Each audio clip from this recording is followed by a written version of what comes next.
Hello बच्चों। कैसे हैं आप लोग? क्या हालचाल? जल्दी से इनवाइट कर देते हैं सभी बच्चों को ताकि सभी लोग फटाफट ज्वाइन करें। थोड़ा जल्दी स्टार्ट कर रहे हैं, थोड़ा सा आज कुछ वर्कआउट्स थे तो आई थॉट कि थोड़ा जल्दी लाइव क्लास ले लेते हैं, थोड़ा सा बेहतर रहेगा। और ये टॉपिक संभावित भी रहता है काफ़ी ज़्यादा, तो आई वुड रिकमेंड कि जल्दी से आप सभी लोग ज्वाइन करके इसकी पढ़ाई भी स्टार्ट करते हैं। I am just sharing it away.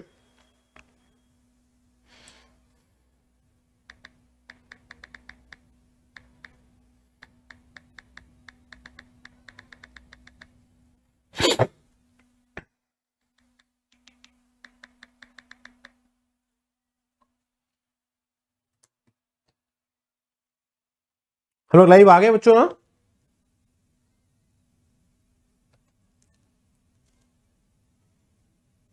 Okay okay okay, yes yes yes, we are live बच्चों, वी आर लाइव।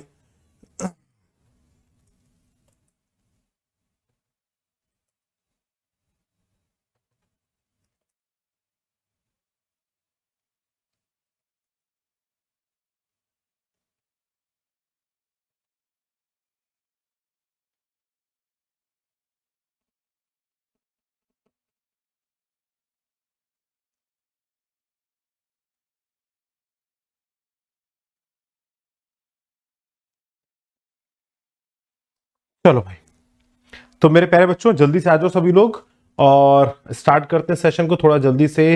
प्यारे बच्चों आप लोग भी शेयर कर दीजिए सेशन को सभी लोगों से, ताकि जो भी बच्चे क्योंकि आज थोड़ा सेशन जल्दी स्टार्ट हो रहा है, तो आई एम बस जस्ट थिंकिंग कि आप सभी प्यारे बच्चे जल्दी से शेयर कर दो प्लीज।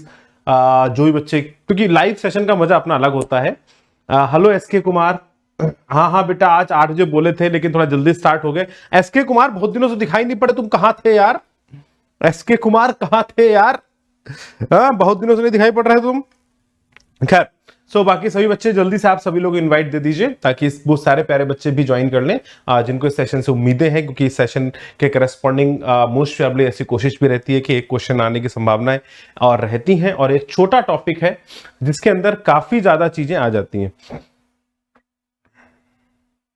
हरिओम, बिल्कुल यस, बिल्कुल बेसिक से हैं सारे सेशन जो आप देख रहे हैं, बिल्कुल बेसिक से स्टार्ट करते हैं हर एक सेशन को। जल्दी से अनअकैडमी सुपर जे का आप चैनल सब्सक्राइब कर लीजिए, और फटाफट अगर आपको सब्सक्रिप्शन लेना है मेरे प्यारे बच्चों तो जल्दी से SM11 कोड के माध्यम से सब्सक्रिप्शन ले लीजिए। इसमें कहीं से कहीं तक आपको कोई परेशानी नहीं होनी चाहिए। जल्दी से जल्दी सब्सक्रिप्शन ले लीजिए और आ जाइए फटाफट अनअकैडमी के प्लस प्लेटफॉर्म पर विद द कोड SM11। ये इस कोड के माध्यम से जल्दी से आ जाओ मेरे प्यारे बच्चों।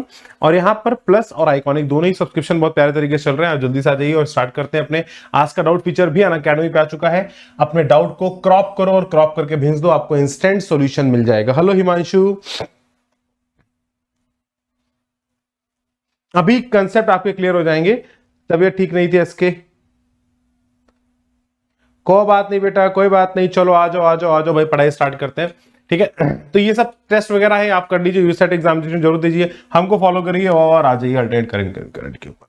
चलो भाई जल्दी से आ गए सभी लोग, चलो लेट्स स्टार्ट। तो अल्टरनेटिंग करंट की अगर मैं बात करूं तो अल्टरनेटिंग करंट एक बहुत इंपॉर्टेंट और बहुत ही छोटा चैप्टर है। हम लोग यहां मुद्दे की बात करेंगे, मुद्दे से ज्यादा भटकेंगे नहीं। डिटेल में सारी चीजें पीडीएफ आपको मिल जाएगा, सारी चीजें डिटेल में पड़ी हुई होंगी, लेकिन मैं इंपॉर्टेंट पॉइंट को बताता हुआ आगे की तरफ बढ़ता हुआ चलूंगा। और कोशिश है कि आज अभी एक सेशन होगा और कल सुबह 8 बजे भी एक सेशन होगा। आज का सेशन एक्चुअली मुझे कहीं जाना है, इसलिए मैंने थोड़ा जल्दी सेशन स्टार्ट किया है ताकि आप सभी प्यारे बच्चों से लाइव बातचीत कर लूं। मॉर्निंग में 8 बजे इसकी एक और रिकॉर्डिंग आपके पास आ जाएगी, मॉर्निंग 8 AM पर, तो आप उस सेशन को जरूर देख लीजिएगा, तो वो सेशन कंप्लीट हो जाएगा। आज अल्टरनेटिंग करंट का अभी यहां पर बेसिक बता दूंगा, फंडामेंटल्स क्या होते हैं, और LCR सर्किट्स वगैरह की जो प्रॉब्लम्स है वो कल आपकी क्लियर हो जाएंगी।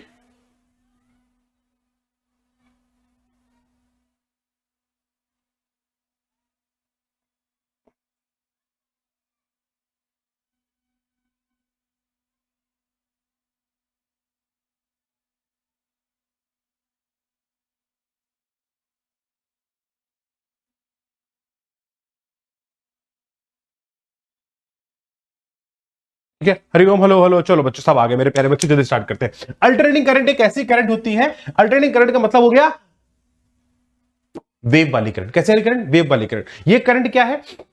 यह करंट डीसी करंट से बहुत अलग थी। डीसी करंट का जो बेसिक आविष्कार था वो एडिशन के समय पर हुआ था। एडिशन के समय पर ही टेस्ला साहब आ गए थे जिन्होंने बेसिकली अल्टरनेटिंग करंट की डिस्कवरी की और जिन्होंने उस समय पर ही बता दिया था कि अल्टरनेटिंग करंट ही फ्यूचर है, डीसी करंट फ्यूचर नहीं है। मतलब जो सेल के माध्यम से आपको करंट मिल रही है वो फ्यूचर नहीं है, क्योंकि लगातार इतना बड़ा इलेक्ट्रिक फील्ड और पोटेंशियल डिफरेंस डिफाइन कर पाना बड़ा ही मुश्किल कार्यक्रम रहता था। तो अल्टरनेटिंग करंट एक वेव फॉर्म ऑफ नेचर है जिसके अंदर हम बेसिकली एनर्जी को ट्रेवल करा रहे हैं।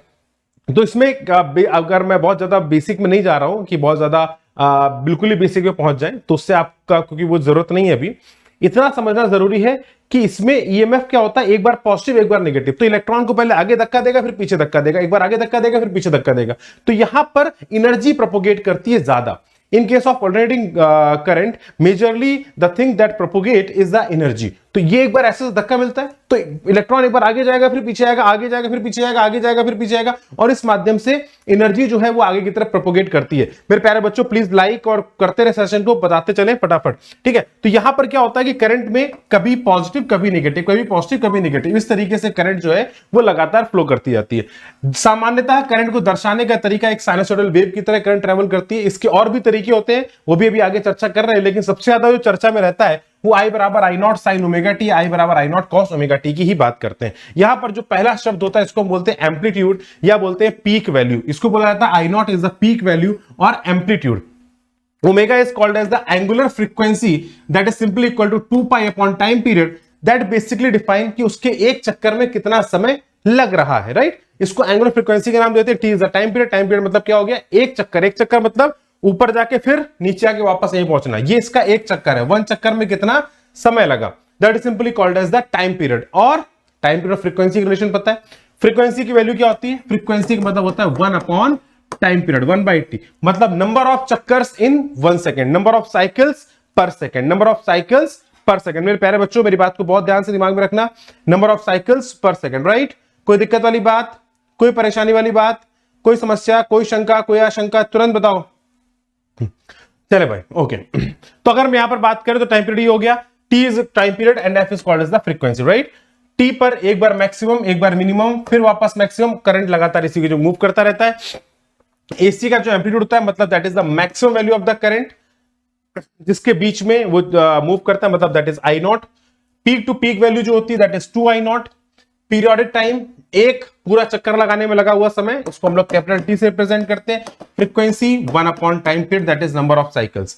यूनिट्स होती है साइकिल पर सेकंड। भारत के अंदर जो करंट की सप्लाई होती है वो 220 वोल्ट 50 हर्ट्ज पर होती है, जबकि यूएसए के अंदर जो सप्लाई होती है वो 60 हर्ट्ज और 110 वोल्ट पर होती है। ये स्टैंडर्ड्स है। इंडिया में कहीं पर भी आपको अगर इलेक्ट्रिसिटी मिलती है वो हर जगह पर 220 वोल्ट और 50 हर्ट्ज पर ही स्टार्ट होती है।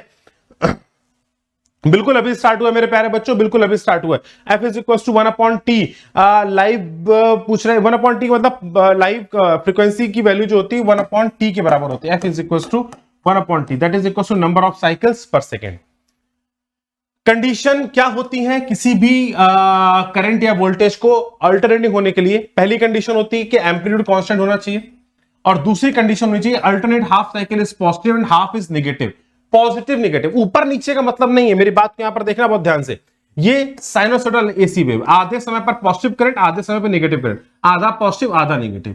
इसको बोलते हैं ट्रायंगुलर एसी करंट, आधा पॉजिटिव आधा पॉजिटिव आधा negative, right. This is called as the triangular AC current. This is called as the square wave AC, आधा पॉजिटिव आधा नेगेटिव, आधा पॉजिटिव आधा नेगेटिव, आधा पॉजिटिव आधा negative. This is called as square wave. This is called as sawtooth wave. इसको क्या बोलते हैं मेरे बच्चों? Saw tooth wave. सामान्यतः इनका कोई उपयोग नहीं है, बहुत ज्यादा परेशान होने की जरूरत नहीं है कि सर क्या क्या बातें आप कर रहे हो।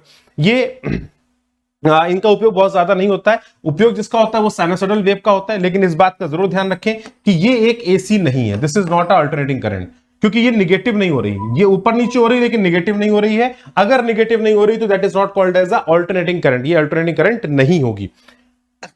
यहां पर अगर एम्पलीट्यूड लगातार कम होता चला जा रहा है, जैसे आप देख रहे हैं लगातार एम्पलीट्यूड धीरे धीरे कम होता चला जाएगा, तो अगर एम्पलीट्यूड लगातार कम होता चला जा रहा है तो this is also not a alternating current, ये भी एक अल्टरनेटिंग करंट नहीं है। मेरे प्यारे बच्चों इन सारी बातों को ध्यान रखेंगे।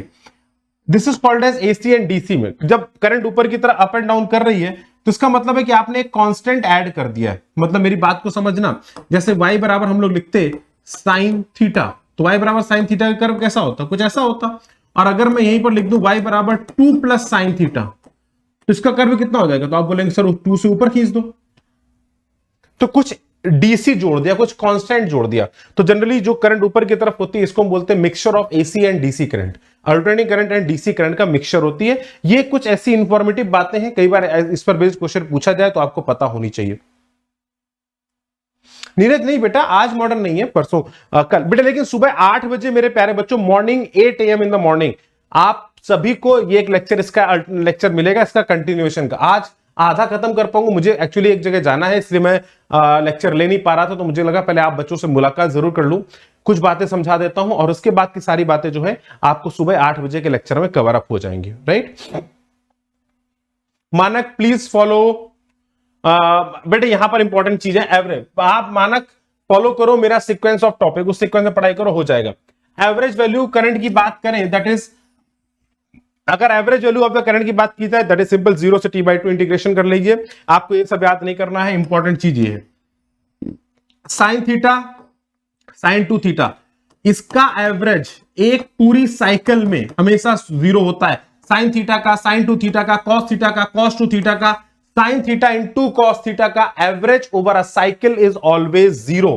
ये बहुत महत्वपूर्ण है, बहुत जगह पर उपयोग आता है, जहां जहां पर आपने वेव की बात की है, जहां जहां पर अगर आपको फंक्शन याद हो, जब आपने वेव में कितना एनर्जी प्रोपोगेट करेगा, इन सब चीजों के बारे में चर्चा की थी, याद करिए, तो वहां पर हम लोगों ने एवरेज वैल्यू याद की थी। What is the average power propagating in the wave, what is the average power of the, हर जगह पर हम एवरेज बात बहुत करते हैं।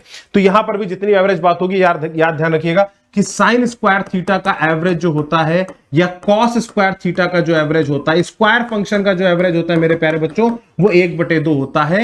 साइन थीटा कॉस थीटा, इन किसी फंक्शन का एवरेज जो होता है वो 0 होता है, याद रखेंगे, in a whole cycle, in a whole cycle, एक पूरी साइकिल के अंदर।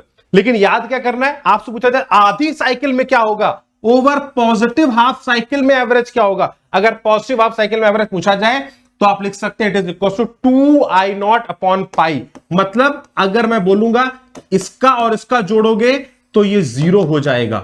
अगर सिर्फ इसका एवरेज पूछा जाएगा तो आप बोलेंगे इसका एवरेज जो है दैट इज 2I0/π है। इस बात का भी आप सभी प्यारे बच्चों को बिल्कुल ध्यान रखना है, बिल्कुल अच्छे से ध्यान रखिएगा। कोई दिक्कत, कोई परेशानी, कोई शंका, कोई आशंका हो तो तुरंत पूछ लीजिएगा, ठीक है। नेक्स्ट पॉइंट पर आते हैं। आई बराबर, अगर बिल्कुल सिंपल सी बात दिमाग में रखेंगे, पॉजिटिव हाफ साइकिल का 2I0/p, नेगेटिव का माइनस कर देंगे, that is all. Maximum values की अगर बात की जाएगी, आई बराबर a sin थीटा है, इसकी मैक्सिमम वैल्यू a होगी। बेटा इस पर बेस्ड क्वेश्चन आ चुका है, इस पर बेस्ड क्वेश्चन आ चुका है, ध्यान से समझना, एक एक चीज इंपॉर्टेंट है। आई बराबर a plus b sin theta, इसकी मैक्सिमम वैल्यू, ये mixture of AC and DC है, ये डीसी करंट कांस्टेंट करंट, ये वेरिएबल करंट, ये कांस्टेंट ये वेरिएबल, दोनों का मिक्सचर है, it is called as the mixture of AC and DC. तो इसका मैक्सिमम कितना होगा, a प्लस b, और मिनिमम कितना होगा, a माइनस b। मैक्सिमम ये होगा और मिनिमम जो हो जाएगा that will be equal to a minus b। a sine theta plus b cos theta, इसका मैक्सिमा जो होता है that is equal to √a² plus b²। This is very important, अभी आ चुका है, एक बार कृपया करके ध्यान रखिएगा मेरे प्यारे बच्चों, ये बहुत इंपॉर्टेंट है। आई बराबर a साइन स्क्वायर थीटा, इसका मैक्सिमा कितना होगा, तो आप बोल सकते हैं कि साइन स्क्वायर थीटा की जो मैक्सिमम वैल्यू हो सकती है दैट विल बी 1, तो इसका वैल्यू भी मैक्सिमम विल बी 1, राइट। कोई दिक्कत वाली बात मेरे प्यारे बच्चों, कोई शंका, कोई आशंका हो तो बता दो। बेटा मैक्सिमम की बात कर रहे हैं, मैक्सिमम की बात कर रहे हैं बच्चे, मैक्सिमम की बात कर रहे हैं। अब आता है रूट मीन स्क्वायर, सबसे ज्यादा उपयोग होने वाला, this is the most important. कई सारे क्वेश्चन डायरेक्टली इसके ऊपर आए हैं, जो जो जहां जहां इंपॉर्टेंट है समझते चलेंगे। IRMS वैल्यू जो होती है ओवर अ कंप्लीट साइकिल, एक पूरी साइकिल में IRMS वैल्यू जो होती है that is equal to I0/√2। अगर डेरिवेशन देखना है, जरूरत नहीं है, बिल्कुल जरूरत नहीं है, लेकिन फिर भी अगर आपको डेरिवेशन देखना है तो आई वुड से कि मैं भी पीडीएफ भेजूंगा, देख लेना, सारे डेरिवेशन लिखे हुए, आप स्क्रीनशॉट लेना चाहें स्क्रीनशॉट ले लीजिए, हर एक चीज बिल्कुल आपके पास डिटेल्ड फॉर्मेट में लेके आता हूं, ताकि जिस बच्चों को जिस डेप्थ में पढ़ना वो पढ़ सके, क्योंकि मैं उतने डेप्थ में अभी पढ़ा नहीं सकता हूं, समय का कंस्ट्रेंट है, आपको पेपर देना है। लेकिन जिसके मन में इच्छा है कि सर मेरे बाकी टॉपिक तो ठीक है, इस टॉपिक को डेप्थ में पढ़ना है, हर एक का अलग अलग मन होता है, आपके लिए सारी डिटेल अवेलेबल है in the PDF, right. It will be equal to I0/√2। तो इसकी जो आई बराबर I naught so sine omega t, ये जो फंक्शन है इसका एवरेज वैल्यू, इसका यहां से यहां तक का एवरेज वैल्यू शून्य है, जीरो है, लेकिन आर एम एस वैल्यू जो है that is equal to I naught upon root two. And यही वो वैल्यू है, अगर मैं बोलूं कि एक एसी करंट फ्लो कर रही है, 220 वोल्ट पर करंट लगाया गया, या ऐसे बोल दिया जाए, बहुत सिंपल सी चीज समझिएगा, एक करंट है आई बराबर 10 साइन ओमेगा टी। आपने कहा यार ये करंट हमारे सर्किट में फ्लो कर रही है, तो ये करंट कितना महसूस कराएगी, इस करंट को हम किसके इक्विवेलेंट मान सकते हैं, इसकी एवरेज करंट क्या है। ऐसा शब्द अगर आप सुने तो आप बोलेंगे सर एवरेज करंट तो जीरो होगी। तो एवरेज करंट अगर जीरो होगी तो क्या मतलब कोई करंट फ्लो ही नहीं किया, क्या एसी का मतलब जीरो करंट का फ्लो होता है? तो आप बोलेंगे नहीं सर वो बात नहीं है, लेकिन अगर मैं यहां पर एवरेज को डिफाइन करूं तो यहां पर एवरेज के लिए मतलब एवरेज रिप्रेजेंटेशन के लिए हम आरएमएस का उपयोग करते हैं। और अगर आपसे पूछा जाए कोई करंट 10 साइन ओमेगा टी है तो ये किस करंट को रिप्रेजेंट कर रही होगी, या कितना करंट हम फ्लो होता हुआ मान सकते हैं सर्किट में, तो आप बोलेंगे कि अगर 10 साइन ओमेगा टी है तो आप मान सकते हैं कि सर्किट में करंट 10/√2 फ्लो कर रही है ऑन एन एवरेज, राइट। तो this is the most important thing जो आपको दिमाग में रखनी है मेरे प्यारे प्यारे बच्चों, ठीक है।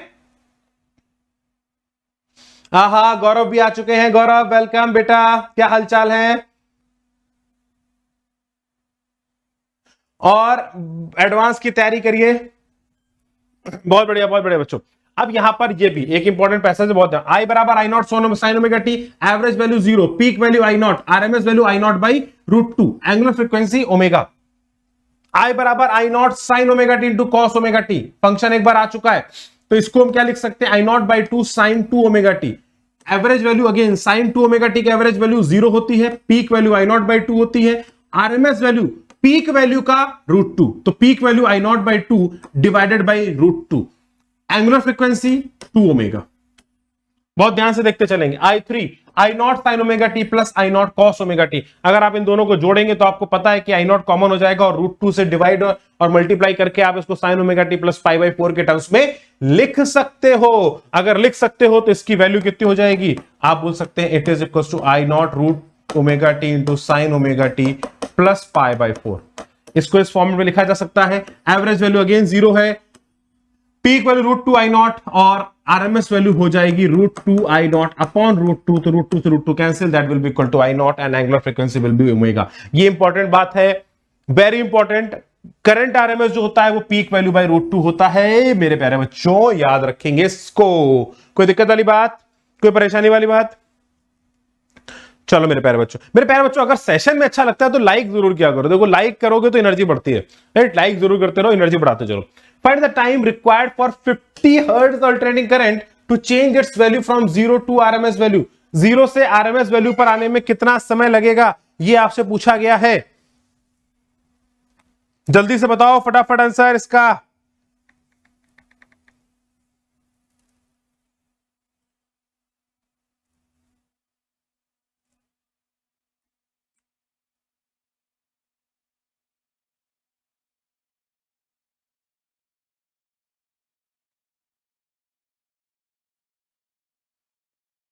मेरे प्यारे बच्चों, आप सभी के लिए हम लोग कोर्स ला रहे हैं, आप सभी को पता चल गया होगा 7 तारीख से हमारा कोर्स लॉन्च हो रहा है। अगर आप सभी प्यारे बच्चे 2-3 महीने 4 महीने का आपको अगर समय लगता है कि मैं एडवांस तक की तैयारी करना चाहता हूं और एक जेन्युइन तैयारी करना चाहता हूं, तो हम लोग एक प्रॉब्लम सॉल्विंग बैच पूरा लेके आ रहे हैं और उसके अंदर जेन्युइनली बहुत शानदार तरीके से आपको प्लस के अंदर हम लोग पढ़ाएंगे। तो आप सभी बच्चे जिन्होंने अभी तक प्लस सब्सक्राइब नहीं किया है, सब्सक्राइब कर लीजिए।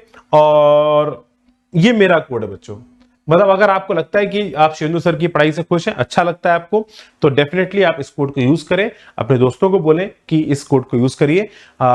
इससे हमारे आपके बीच के रिलेशन हेल्दी होते हैं, अच्छे होते हैं और मुझे और एनर्जी मिलती है काम करने के लिए, ठीक है। तो थैंक यू बच्चों।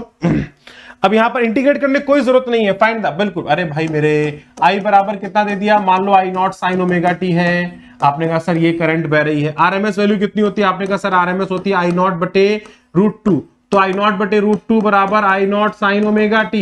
आपने कहा देखो सर ये करंट शून्य थी, 0 थी, कब थी, आपने कहा सर आई बराबर 0 लिखेंगे तो साइन ओमेगा टी की वैल्यू भी शून्य हो जाएगी, तो इसका मतलब टी बराबर 0 पर t बराबर 0 लिखेंगे तो करंट शून्य थी।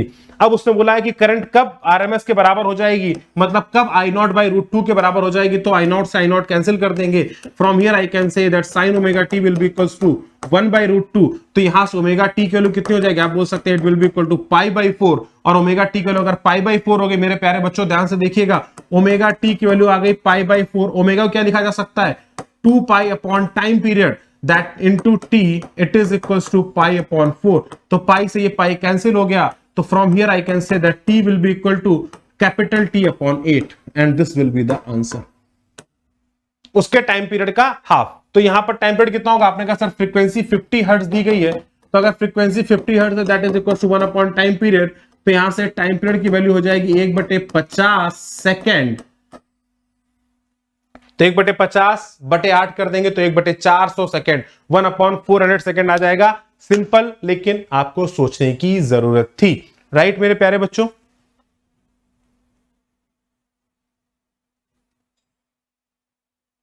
बेटा कोर्स हमारा प्लस प्लेटफॉर्म पे आ रहा है आप सभी प्यारे बच्चों के लिए जो जेई मेन और एडवांस के पर फोकस करना चाहते हैं। तो मेंस प्लस एडवांस के लिए अब हम लोग कोर्स लेके आ रहे हैं, जिसके अंदर हम लोग कंप्लीट, आप हमारे साथ कई टीचर्स जैसे सौरभ सर भी हैं, सूरज सर भी हैं, प्रकाश गुप्ता सर हैं, केमिस्ट्री के भी एजुकेटर्स हैं, वो सभी लोग, एक प्रकाश गुप्ता सर मैथ्स 101 में पढ़ाते हैं, वो भी बहुत ही ज्यादा एक्सपीरियंस टीचर हैं। और अगर हम बात करें तो हम लोग साथ में कोटा में ही काम करते हैं, और प्रकाश गुप्ता सर भी काफी अच्छे टीचर हैं, काफी अच्छे एजुकेटर हैं और काफी सालों से पढ़ा रहे हैं, आईआईटी दिल्ली के हैं। तो मतलब सभी आईआईटीएंस ही हैं आपके साथ जो जुड़ रहे हैं, तो एक अच्छी बात ये भी है, और सब एक्सपीरियंस भी हैं, आपके साथ अच्छा एक्सपीरियंस शेयर करेंगे, तो अनडाउटेडली आपको बहुत इनरिचिंग एक्सपीरियंस मिलेगा। और 3 महीने के अंदर आपकी वो क्वालिटी जो आप इंप्रूव करने की कोशिश कर रहे हैं उसमें काफी सिग्निफिकेंट इंप्रूवमेंट आपको देखने को मिलेगा। तो हम लोग आपसे जरूर रिकमेंड करेंगे कि आप 3 महीने या 4 महीने का जो भी आपको सब्सक्रिप्शन आप ले सकते हैं आप जरूर लीजिए, ताकि आप बचे हुए 3 महीने अप्रैल मई जून जुलाई अगस्त, बेसिकली जून जुलाई तक मामला जाएगा, तो अगर कोई परेशानी आपके अंदर ना हो तो जून तक ले लीजिए 3 महीने का, बाद में 1 महीना एक्सटेंड कर लेंगे, या जुलाई तक ले लीजिए, जैसा आपकी चॉइस हो आप उस तरीके से काम कर सकते हैं। राइट,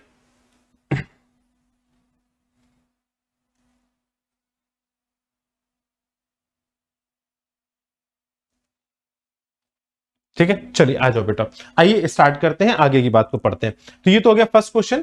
नेक्स्ट पर बात करते हैं, इफ ई बराबर, देखो ई बराबर 200 साइन 100 पाई टी लिखा है, then calculate the EMF at T बराबर 1। थोड़ा सा फीलिंग आपको दे दे रहा हूं, तो ईएमएफ कितना हो जाएगा, ताकि आप लोग डरना आप छोड़ दें। बस इन क्वेश्चंस में क्या होता है, आप लोग कई बार क्वेश्चंस को देख के थोड़ा सा डर अंदर आता है। समय की जगह मैंने यहां पर ये लिखा था 1/600 सेकेंड, तो 100 पाई इंटू 1/600 कर दिया, यहां से ये कैंसिल हो गया। It will be equal to 20 sin into pi by 6, so that EMF will be equal to sin pi by 6 मतलब 1/2, तो E will be equal to 10 volt. बहुत सिंपल क्वेश्चंस की बात इसलिए कर रहा हूं ताकि आप सभी प्यारे बच्चे, डर जो है, कई बार क्या होता है मेरे प्यारे बच्चों के अंदर इस ऐसी क्वेश्चन को देख के डर भरा होता है, उनको लगता है अरे यार ये क्या सर, क्या फालतू बात कर रहे हो आप, कहां से बड़ी बड़ी क्वेश्चन आप पूछने लग गए। तो मैं चाहता हूं तो वो डर आपके अंदर से निकल जाए। राइट, फेजर का उपयोग भी बच्चे प्रॉपर होगा, अभी फेजर का उपयोग भी आगे बताएंगे, लेकिन यहां पर बात करें AC is more dangerous than DC. AC और डीसी में एसी ज्यादा डेंजरस होती है, क्यों होती है, क्योंकि एसी झटके वाली करंट होती है ऐसे, और एसी का पीक वैल्यू ज्यादा होता है। मतलब अगर आपको बोला जाए कि 10 एम्पियर की एसी है और 10 एम्पियर की डीसी है, तो जब भी आपको 10 एम्पियर एसी का लिखा होगा तो एसी कभी पीक वैल्यू नहीं लिखी जाती है, हमेशा 10 एम्पियर एसी मतलब इट इज 10 एम्पियर IRMS है। तो इसकी पीक वैल्यू क्या होगी, आई नॉट क्या हो जाएगा, तो आप बोलेंगे आई नॉट होता है IRMS अपॉन √2, तो that will be equal to 10।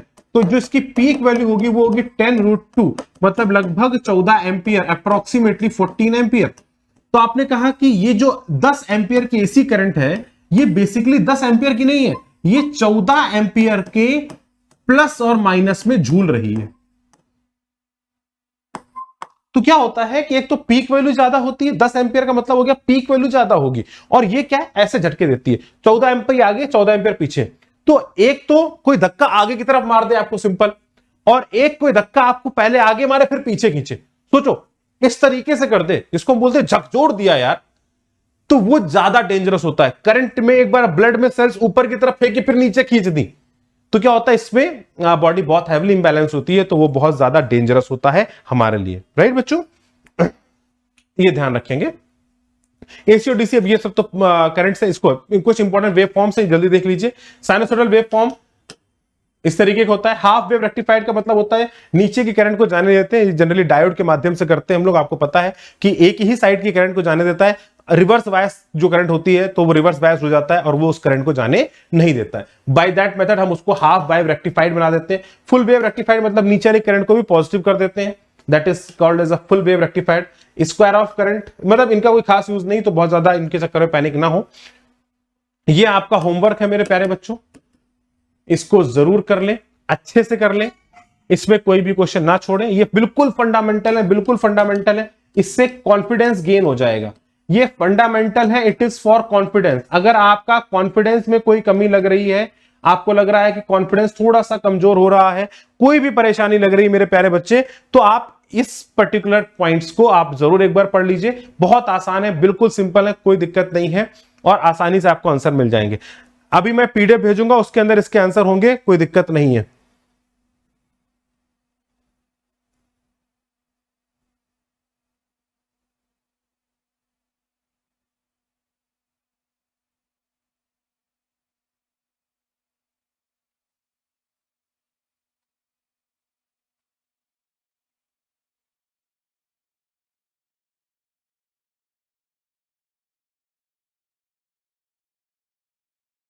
क्या बात कर रहे,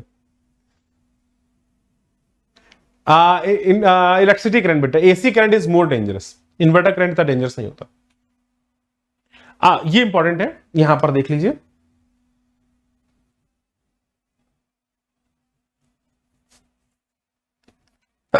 सॉरी, अगर हम यहां पर बात करें तो जो डीसी करंट को मेजर करते हैं मेरे प्यारे बच्चों, आपने पढ़ा उसको मूविंग कॉइल गैल्वेनोमीटर से मेजर करते हैं। बेसिकली मैग्नेटिक फील्ड के करस्पॉन्डिंग, मैग्नेटिक फील्ड के अंदर कितना टॉर्क लगेगा उसके ऊपर, वो करंट के प्रोपोर्शनल होता है, उसके करस्पॉन्डिंग उसकी डंडी डिफ्लेक्ट कर जाती है। तो बेसिकली वो टॉर्क प्रोपोर्शनैलिटी के हिसाब से आता है निकल के। ये moving coil magnetic effect of current पर बेस्ड है। ये एवरेज वैल्यू रीड करता है जो डीसी मीटर की होती है, जो सामान्यतः कांस्टेंट होती है।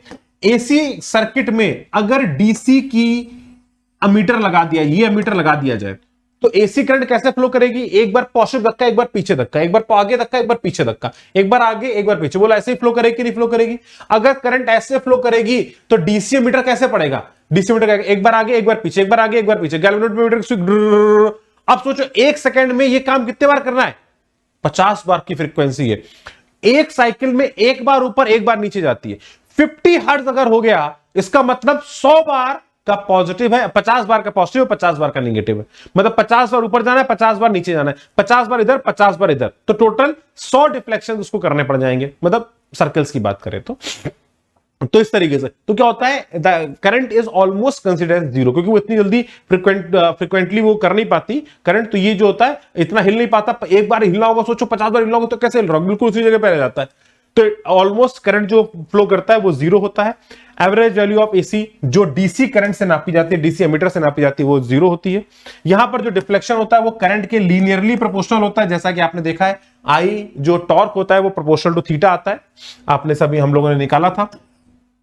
लेकिन यहां पर अगर एसी की बात की जाए तो एसी का जो मीटर होता है, एसी का जो मीटर होता है ये हॉट वायर पे काम करता है। ये उस पर कितनी गर्मी होगी, गर्म होने करस्पॉन्डिंग वो थर्मल एक्सपेंशन आता है, जिसके करस्पॉन्डिंग ये basically heating effect of current पे काम करता है। और वो जितना ज्यादा थर्मली एक्सपेंड होगा, मतलब उतनी ज्यादा करंट वहां प्रोड्यूस हो रही है, उतना ही ज्यादा निडल वो डिफ्लेक्ट कर देता है।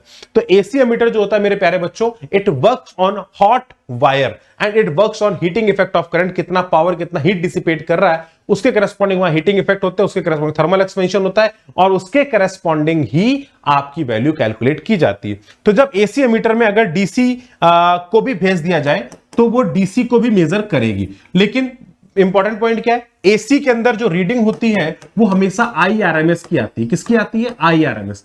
एसी जो रीड करती है, एसी मीटर में जो रीडिंग आती है, आपने एसी करंट फ्लो कराया तो उसमें जो रीडिंग आती है वो किसकी आती है? आईआरएमएस वैल्यू की रीडिंग आती है।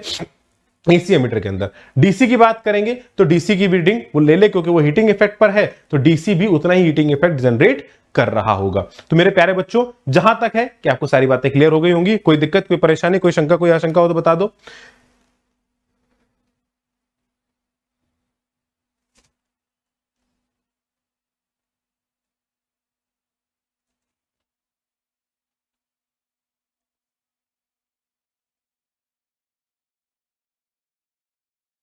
हेलो बच्चों,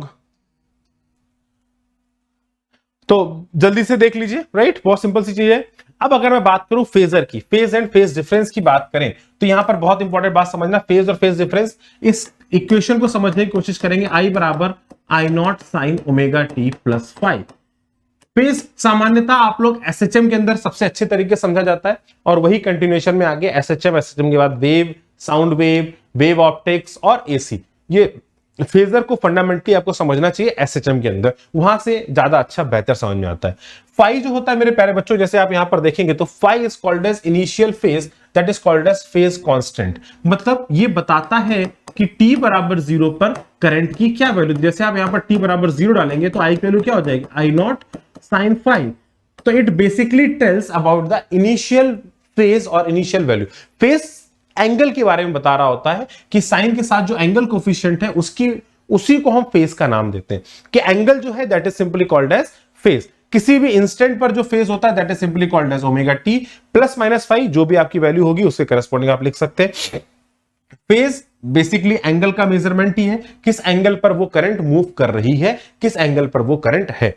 एसएचएम के अंदर अगर आपको याद हो तो हम लोग इसी फंक्शन से एक प्रोजेक्शन बनाते थे, साइन ओमेगा टी का ग्राफ बनाते थे। किसी भी एक सर्कल में घूमते हुए पार्टिकल का अगर शैडो लेंगे तो वो एसएचएम करेगा ऑन अ पाथ, राइट, किसी वर्टिकल पे या किसी भी हॉरिजॉन्टल पे। ये सामान्यता हम लोग अगर आपने नहीं पढ़ा है तो मेरा एक लेक्चर एसएचएम का मेरा पूरा lecture feel the physics channel पे आप एक बार सर्च कर लीजिएगा, फेजर्स एसएचएम शिवेंदु मिश्रा, आपको मिल जाएगा। अगर आपको जेन्युइनली पढ़ना है तो मेरे प्यारे बच्चों आपको वो चीज बिल्कुल मिल जाएगी।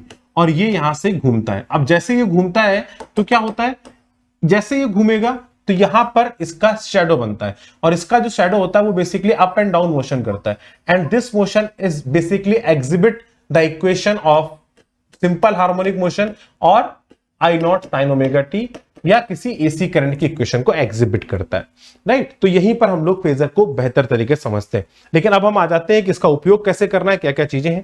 फेज डिफरेंस का मतलब होता है φ2 माइनस φ1, मतलब इनिशियल करंट और फाइनल करंट को, फाइनल एंगल्स को माइनस कर देंगे तो आपका फेज डिफरेंस जो है वो निकल के आ जाता है। Phase difference of I with respect to V लिखेंगे, तो I with respect to V अगर लिखेंगे, देखिए वी का फेज कितना है φ1, करंट का फेज कितना है φ2, तो करंट का phase with respect to V की बात करेंगे तो φ2 माइनस φ1। जैसे हम लोग लिखते थे velocity of A with respect to V, तो कैसे लिखते थे, velocity of A minus velocity of V, ऐसे लिखते थे। बिल्कुल सेम वही इक्वेशन है। Phase of I with respect to V, तो phase of I minus phase of V, I का फेज कितना है, आपने बोला φ2, वी का कितना है, आपने बोला φ1, तो φ2 minus φ1, this will be the answer, right. कौन आगे है कौन पीछे है वो निकालने के लिए सबसे ज्यादा जरूरी रहता है लैगिंग और लीडिंग का कंसेप्ट क्या होता है, क्योंकि करंट के अंदर, अल्टरनेटिंग करंट के अंदर हम सबसे ज्यादा जो कंसेप्ट पढ़ते हैं वो लीडिंग और लैगिंग का ही लीडिंग और लैगिंग का ही रहता है मेरे प्यारे बच्चों। लीडिंग और लैगिंग से हम क्या कहना चाह रहे हैं, हम क्या बोल रहे हैं, इस बात को मेरे प्यारे बच्चों बहुत ध्यान से समझना।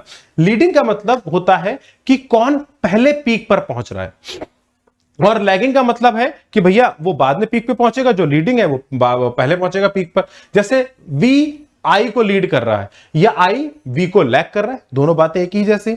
वी आई से आगे चल रहा है या आई जो है वो वी के पीछे चल रहा है, बात सिंपल है, एक ही चीज है, आपने कहा बिल्कुल सही। तो अगर मैं यहां पर देखूंगा तो देखो ये जो ग्राफ है, ऊपर वाला ग्राफ जो है ये वी का ग्राफ है जिसको मैंने रेड से बनाया, और नीचे जो डॉटेड ग्राफ आपको दिखाई पड़ रहा है ये ग्राफ किसका है, ये ग्राफ आपके करंट का है, ये ग्राफ जो है। तो अगर आप देखेंगे तो यहां पर इसका पीक पहले आता है V का, तो V क्या है, लीडिंग है, जो पहले आया वो लीड कर रहा है, वो आगे सबसे पहले बढ़ा है, और करंट लैग कर रही है क्योंकि इसका पीक बाद में आया है।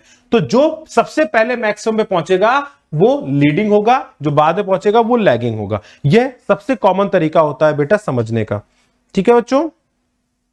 कोई दिक्कत वाली बात, कोई परेशानी वाली बात मेरे प्यारे बच्चों? बताते चलेंगे, ठीक है। फेज और फेजर डायग्राम को बनाने का तरीका। फेज और फेजर डायग्राम का बनाने का जो तरीका होता है, इसका सबसे अच्छा उपयोग जो किया जाता है, इसका उपयोग होता है ताकि हम फेज डायग्राम को समझ सकें और मैक्सिमम और मिनिमम को रिप्रेजेंट कर सकें।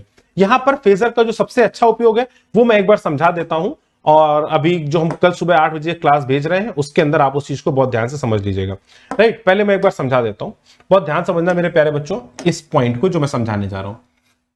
जैसे आपसे बोला गया बहुत बेसिक सी चीज, बहुत फंडामेंटल चीज, कि मेरे पास एक इंडक्टर है, कंसेप्ट को समझा रहा हूं, बहुत ध्यान से समझना। ये एक रेजिस्टेंस है, ठीक है ना। यहां पर मैं कंसेप्ट समझाने की कोशिश कर रहा हूं। अभी सुबह 8 बजे जो लेक्चर आएगा आपके पास रिकॉर्डेड फॉर्मेट में, उसके अंदर सारे फॉर्मूले लिखे हुए हैं, कोई टेंशन की बात नहीं है। ये कंसेप्ट ओरिएंटेड है, इसको कंसेप्ट से समझना। आपने कहा कि यार देखो ये इंडक्टर है, इसका सेल्फ इंडक्टेंस दिया गया L, ये रेजिस्टेंस है, इसका कुछ दिया गया R। कंसेप्ट क्या है? मैंने बोला कि यार मेरे बच्चे, अगर मैं बोल दूं कि इस ईएमएफ के अक्रॉस देखो, इससे जो करंट जा रही है वो तो जो करंट इससे जाएगी वही करंट इससे जा रही है, कोई एक अल्टरनेटिंग करंट फ्लो कर रही है। ईएमएफ जो इस इंडक्टर के अक्रॉस है वो आपको बता दिया गया E not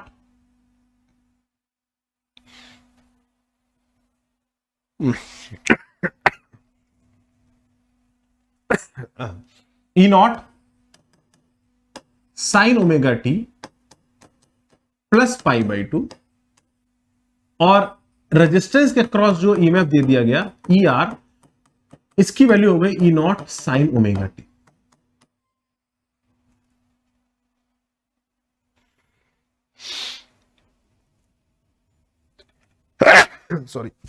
sorry my mistake. अब मेरी बात को मेरे प्यारे बच्चों बहुत ध्यान समझना। इस इंडक्टर के क्रॉस जो ईएमएफ है वो sign omega T plus pi by 2, resistance के क्रॉस है वो साइन ओमेगा टी। अब अगर मैं पूछूं कि what is the potential difference between A and B, अब हम थोड़ा सा एडवांस लेवल की बातचीत भी यहां पर कर रहे हैं, क्योंकि अब मैं हर सेशन में आपको कुछ बातें एडवांस की बताते चलूंगा। फॉर्मूला रिवीजन जो है वो पूरा सुबह 8 बजे आपको मिल जाएगा रिकॉर्डेड फॉर्मेट में, लेकिन अभी मेरे प्यारे बच्चों यहां पर मैं आपको बता रहा हूं कि आप इसको यूज कर सकते हैं। एल और आर हो गया, तो अगर मैं यहां पर बात करूं तो नेट ईएमएफ जो हो जाएगा, नेट ईएमएफ जो हो जाएगा that will be equal to E not sine omega T plus pi by 4। आपने बोला plus E not sine omega T, तो आपने कहा सर इसका नेट कैसे निकाला जाए? अब इन दोनों को जोड़ने के लिए, जहां पर ये दोनों फंक्शन अलग अलग हैं, इनको जोड़ने के लिए हम क्या करते हैं, फेजर का बहुत अच्छा सहारा लेते हैं। Sorry, pi by 2 my mistake. तो हम क्या कहते हैं, हमने कहा देखो इसका जो रिजल्टेंट होगा, मेरे प्यारे बच्चों बहुत ध्यान से देखना, इसका जो रिजल्टेंट होगा वो कुछ ये होगा। आपने बोला देखो सर इनका जो रिजल्टेंट होगा वो कुछ ही होगा, ई नेट बराबर हो जाएगा ई नॉट डैश, जो भी रिजल्टेंट आए इन दोनों को जोड़ के, into sine omega T plus certain five.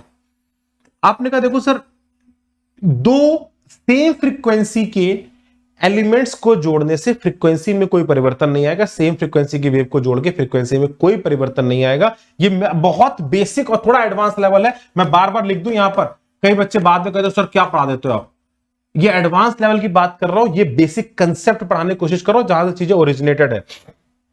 E net की बात करूंगा तो E naught dash into sine omega. आपने कहा सर रिजल्ट कुछ ये आता है, ओमेगा जो इसका ओमेगा है, इसका ओमेगा वही रिजल्ट में ओमेगा रहेगा, जो बदलता है वो पीक वैल्यू बदलती है और जो फाई है वो ये बदल जाता है, इसके अलावा कुछ भी परिवर्तन नहीं आता है। अच्छा, तो मैंने कहा अच्छा क्या होगा, तो आपने कहा देखो यार बहुत सिंपल सी बात अगर करूं तो इसको जो पीक वैल्यू निकालना है, सिंपल, पहले कैलकुलेशन ऑफ पीक वैल्यू, इसको हम लोग फेजर की हेल्प से करते हैं। आपने कहा देखो sir E not sine omega T है, तो अगर एक का फेजर एक्स एक्सिस पे मान लिया जाए ई नॉट साइन ओमेगा टी का फेजर, तो एक उससे पाई बाई 2 एंगल ऊपर चल रहा है, तो दूसरे का जो फॉर्मेट होगा, ईएमएफ होगा, वो इससे पाई बाई 2 एंगल ऊपर होगा। आपने कहा हाँ, तो इनके बीच का एंगल हमको मिल गया पाई बाई 2। तो ई नॉट इसका पीक, ई नॉट इसका पीक, जो रिजल्टेंट होगा इनको हम लोग वेक्टरली जोड़ते हैं। एसएचएम के अंदर, एचसीवी के अंदर अगर आप पढ़ेंगे तो बहुत क्लियरली वहां पर हम लोगों ने इसको एक्सप्लेन किया, मतलब एचसीवी सर ने बहुत अच्छे से एक्सप्लेन किया है। इसका जो रिजल्टेंट आ जाएगा that will be equal to E not root 2।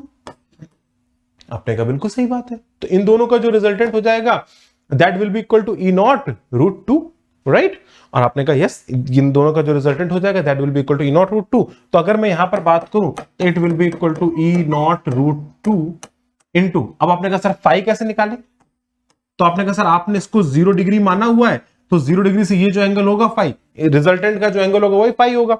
तो आपने कहा अगर ये भी ई नॉट है और ये भी ई नॉट है, दोनों वैल्यू सेम है, तो इसका रिजल्टेंट एग्जैक्टली इनके बीच से जाएगा, तो resultant will be pi by 4। तो रिजल्टेंट कितना हो जाएगा मेरे प्यारे बच्चों, पाई बाई 4। तो E not root two into sine omega T plus pi by 4। And this is the basic concept जिसके ऊपर हम लोग अल्टरनेटिंग करंट की सारी कैलकुलेशंस को करते हैं। E not square root two पाई। और very good Animesh Shahu, very good बच्चे, बहुत बढ़िया बहुत बढ़िया बहुत बढ़िया। अरे वाह, क्या बात है क्या बात है क्या बात है। Gaurav very good very good very good very good, बहुत बढ़िया बच्चे, बहुत बढ़िया बहुत बढ़िया। तो कुछ बच्चों ने बिल्कुल सही और शानदार जवाब दिया है, और यही फंडामेंटल कंसेप्ट है। अगर ये आपके मन में आता है तो सीरीज कॉम्बिनेशन आ जाए, पैरेलल कॉम्बिनेशन आ जाए, कोई भी कॉम्बिनेशन आ जाए, कैसा भी कॉम्बिनेशन आ जाए, आपसे गलती नहीं होगी, ये मैं 100% बोल सकता हूं। दे दिया था क्या क्या होती है, अप एंड डाउन मोशन होता है, पॉजिटिव और नेगेटिव होता है, ये सारी बातें, उसके एवरेज वैल्यू कैसे निकालते हैं, आरएमएस वैल्यू कैसे निकालते हैं, और कुछ क्वेश्चंस भी किए थे आरएमएस वैल्यू के ऊपर, फेजर्स के ऊपर बात कर ली थी। तो इन सब चीजों की काफी हद तक बात हो गई, रेक्टिफाइड करंट के ऊपर बात कर ली थी। ये सारी बातचीत हम लोगों ने कल की थी कि साइनसोइडल वेव कैसी होती है, हाफ वेव रेक्टिफाइड वेव क्या होती है, फुल वेव रेक्टिफाइड। ये फायर दिखा, थोड़ा गलत है स्पेलिंग, याद रखिएगा, ठीक है। फिर ये होमवर्क में आपको क्वेश्चंस दिए थे, मैंने कहा था ये छोटे छोटे क्वेश्चंस हैं जो आप सभी को होमवर्क में कर लेने हैं। फिर measurement of AC and DC, ये क्वेश्चन आ चुका है। एसी और डीसी एमीटर को कैसे यूज कर सकते हैं, इनको कैसे मेजर किया जाता है। एसी करंट जो होती है वो हीटिंग इफेक्ट पर मेजर की जाती है, डीसी करंट जो होती है वो मैग्नेटिक फील्ड में लगने वाले टॉर्क के करस्पॉन्डिंग मेजर की जाती है। इसको मूविंग कॉइल गैल्वेनोमीटर बोलते हैं, जो हम लोगों ने ज्यादा हद तक पढ़ा हुआ है, काफी ज्यादा। इसका हॉट वायर एक्सपेरिमेंट होता है, जो बेसिकली जो पावर हीट जनरेट होती है उसके करस्पॉन्डिंग, इसके जो थर्मल एक्सपेंशन होता है उसके करस्पॉन्डिंग यहां पर हम लोग एसी को मेजर करते हैं। ये स्क्वायर के प्रोपोर्शनल होता है, ये लीनियर होता है। कई सारी बातें हम लोगों ने सभी लास्ट लेक्चर में डिस्कस कर ली थी प्यारे बच्चों। SM11 vector sum of OP and परम सत्य, क्या बात है। कोटा में गर्मी हो गई है, यस बेटा कोटा में थोड़ी गर्मी हो गई है श्रेयांश। गर्मी इन द सेंस ऐसा कोई बहुत ज्यादा गर्मी नहीं है, मतलब स्टूडियो में गर्मी थोड़ी सी हो जाती है, ठीक रहती है, तो मतलब ऐसा जरूरत नहीं पड़ती। बाहर टेम्परेचर ठीक है, मतलब इट इज रेंजिंग। रात को थोड़ी ठंडी है, दिन में प्लेजेंट है अभी, तो मजा आता है, इंजॉय कर, मतलब इंजॉयबल मौसम है, इसको इंजॉय करना चाहिए, ठीक है। ये सब एडवांटेज ऑफ एसी वगैरह बता दिए थे, क्या एसी है, क्यों एसी यूज करते हैं। एसी चीपर है, इजीली कन्वर्टेबल होता है, इजीली कंट्रोलेबल होता है, स्टेप अप स्टेप डाउन कर सकते हैं, पावर लॉस कम होता है, बहुत ज्यादा इकोनॉमिकल रहता है। ये सारी बातचीत हम लोगों ने कर ली थी, बता दिया था इसके इंपॉर्टेंट पॉइंट कैसे थे, वो सब चीजें। आई नॉट की वैल्यू ज्यादा होती है, फिर आई आरएमएस होता है, फिर आई एवरेज होता है। ये सारी की सारी बातचीत हमने आपको बता दी थी। इस पर बेस्ड क्वेश्चन आ चुके हैं। इन सारे इंपॉर्टेंट पॉइंट्स को बच्चों ध्यान रखिएगा, हल्के में मत लीजिएगा, कोनो चीज हल्की नहीं है, बहुत बढ़िया चीजें हैं, ठीक है। ये होमवर्क में क्वेश्चंस दिए थे आपको, कुछ होमवर्क यहीं करा दिए। आज हम लोग बात कर रहे हैं एसी सर्किट के बारे में, जिसमें हम लोग एलसीआर सर्किट की पूरी चर्चा करना स्टार्ट करेंगे। तो today we our topic is the circuits. अब एसी सर्किट को हम लोग बेसिकली 3 पार्ट में डिवाइड कर लेते हैं कि पहले रजिस्टर है, फिर इंडक्टर है, फिर कैपेसिटर है। फिर इन तीनों के साथ हम लोग बात करेंगे एलसीआर कॉम्बिनेशन की बात करेंगे, इन तीनों के सीरीज कॉम्बिनेशन की बात करेंगे, इन तीनों के पैरेलल कॉम्बिनेशन की बात करेंगे, इन तीनों के रेजोनेटिंग सर्किट्स की बात करेंगे, किस तरीके से रेजोनेंस होता है। उन सभी चीजों की आज डिटेल में चर्चा कर लेंगे, और सारी के सारे फॉर्मूलेज जो है वो आप सभी को एक एक करके मैं बता दूंगा। तो मोस्ट प्रोबेबली मुझे ऐसा लगता है कि आज की क्लास के बाद आपको एलसीआर सर्किट का जो बेसिक सत्य है वो पता चल जाएगा, उसमें आपको कोई बहुत ज्यादा दिक्कत आने वाली नहीं है, ठीक है बच्चों। तो आइए स्टार्ट करते हैं। AC circuit containing pure resistance, जहां पर रेजिस्टेंस सिर्फ अगर अल्टरनेटिंग करंट के साथ सिर्फ और सिर्फ एक रेजिस्टेंस लगा दिया जाए, if there is the resistance that is coming with the circuit, तो यहां पर क्या होता है, आप बहुत सिंपली बोल सकते हैं कि अगर मैं इसकी इक्वेशन को लिखता तो it is simply defined as E minus I R is equal to 0। क्या होती है बच्चों equation? E minus I R is equal to 0। और मैं यहां से अगर मैं I की बात करता तो it is defined as E not by R that is equal to I not sine omega T, where I not is the peak value of the current and that is equals to E naught R. यहां पर resistance के साथ क्या क्या खास बातें होती हैं ये समझिएगा। अगर हम यहां पर बात करें तो alternating current developed in the pure resistance is also of sinusoidal nature. जो नेचर ईएमएफ का था बिल्कुल वही नेचर करंट का भी रहेगा। In an AC circuit containing pure resistance the voltage and current are in the same phase. ये बहुत इंपॉर्टेंट पॉइंट है। सेम फेज का मतलब क्या हो गया, जब ईएमएफ अपने पीक पर पहुंच रहा है तभी करंट अपने पीक पर पहुंच रही है, जब ईएमएफ घट रहा है तो करंट भी घट रही है। तो दोनों का मोशन जो है एक जैसा, एक साथ एक फेज में गति कर रहे हैं। जब मैक्सिमा की तरफ जा रहा है मैक्सिमा जा रहा है, मिनिमा आ रहा है मिनिमा आ रहा है, both are in the same phase, कोई भी चेंज नहीं है। तो everything is the same phase चल रही है, ध्यान से देखते रहेंगे, everything is in the same phase. दोनों का फेज जो है वो बच्चों बिल्कुल सेम है, इसमें कहीं पर कोई अंतर नहीं है। The vector of phasor diagram which represent the phase relationship between the alternating current and alternating EMF as shown in the figure. Figure आगे है यहाँ पर, अभी मैं दिखा देता हूं आपको ये। तो अगर हम यहाँ पर बात करें तो अगर हम यहाँ पर बात करेंगे तो करंट I बराबर I not sine omega T and E is also equal to E not sine omega T. तो I नॉट जो है वो पीक वैल्यू है, तो इसका जो क्या बोलते हैं RMS वैल्यू जो हो जाएगा that is equal to I not upon root two, I not upon root two. तो इसको हम लिख सकते हैं E not upon R root two, जिसकी हम बात कर सकते हैं। तो आप चाहें तो इसको ऐसे भी लिख सकते हैं that I RMS is equal to E RMS upon R। इसमें कोई दिक्कत वाली बात नहीं है, ये बहुत बेसिक से रिलेशनशिप है जो आप बात कर सकते हैं। अगर आप पीक वैल्यू के रिलेशन चाहेंगे तो I not is equal to E not upon R लिखा जा सकता है, और I RMS की बात करेंगे तो it is equal to E RMS upon R लिखा जा सकता है। ठीक है, ये बहुत बेसिक सी बात होगी। In the AC circuit having R only, a current and voltage are in the same phase. Hence, in the figure, both phasors E naught and I naught in the same phase, same direction, making angle omega t with OX. Their projection on the y-axis represent the instantaneous value of alternating current and voltage. मतलब आपने बोला कि sir देखो यहाँ पर ये हमेशा same phase में है, तो इनका ये जो प्रोजेक्शन है, ये प्रोजेक्शन क्या होगा, आप बोलेंगे ये होगा। तो this is I not sine omega T. इसका प्रोजेक्शन ये वाला ये क्या होगा, आप बोलेंगे E not sine omega T. तो ये बेसिकली इनकी उस समय की वैल्यू को दर्शा रहे हैं, उस समय की वैल्यू को बता रहे हैं। इनका जो प्रोजेक्शन है it is just telling the value at that instant of time. अगर कभी फेजर आपको बताया जाए तो आप बोल सकते हैं कि इनका हमेशा फेज जो होता है एक ही दिशा में, अगर I इस दिशा में होगी तो E भी इसी दिशा में होगा। They are always at the same angular position, जैसा कि हम लोग SHM में बात करते आए हैं। लेकिन खैर इसका बहुत ज्यादा उपयोग नहीं आता है, तो इसको लेके बहुत ज्यादा पजल नहीं होना है, बहुत ज्यादा उपयोग नहीं होता है। तो पहली बात जो आपको आरएमएस में आर सर्किट में दिमाग में रखनी है कि अगर कोई भी रेजिस्टेंस जुड़ा हुआ है ईएमएफ के साथ, तो जैसा ईएमएफ है, जो ईएमएफ का डायग्राम बना है, ई बराबर अगर यहां पर E not cos omega t लिखा होता तो आई बराबर क्या होता, E not by R cos omega t. जो फेज इसका होगा ईएमएफ का वही फेज इसका होगा। इन दोनों में कोई भी एंगल में परिवर्तन नहीं होगा, एंगल एक जैसा होगा। बस यही बात एक आपको ध्यान रखनी है, बाकी सब चीजें क्लियर है, कोई दिक्कत वाली बात नहीं है। Getting my point. Next point पर आते हैं, नेक्स्ट पॉइंट को समझा रहा हूं। अब बात कर रहे हैं AC circuit containing pure inductance. AC circuit अगर इसके पास प्योर इंडक्टेंस हो तो हम कैसे बात करेंगे, if it is having the pure inductance. देखिए जल्दी से और बताइए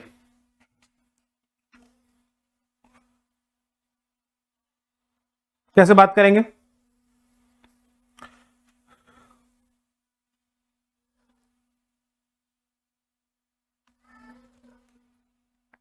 निर्मला जी सॉल्यूशन इसका IOQA का सॉल्यूशन अभी 6 बजे तक 7 बजे तक आपके पास पहुंच जाएगा।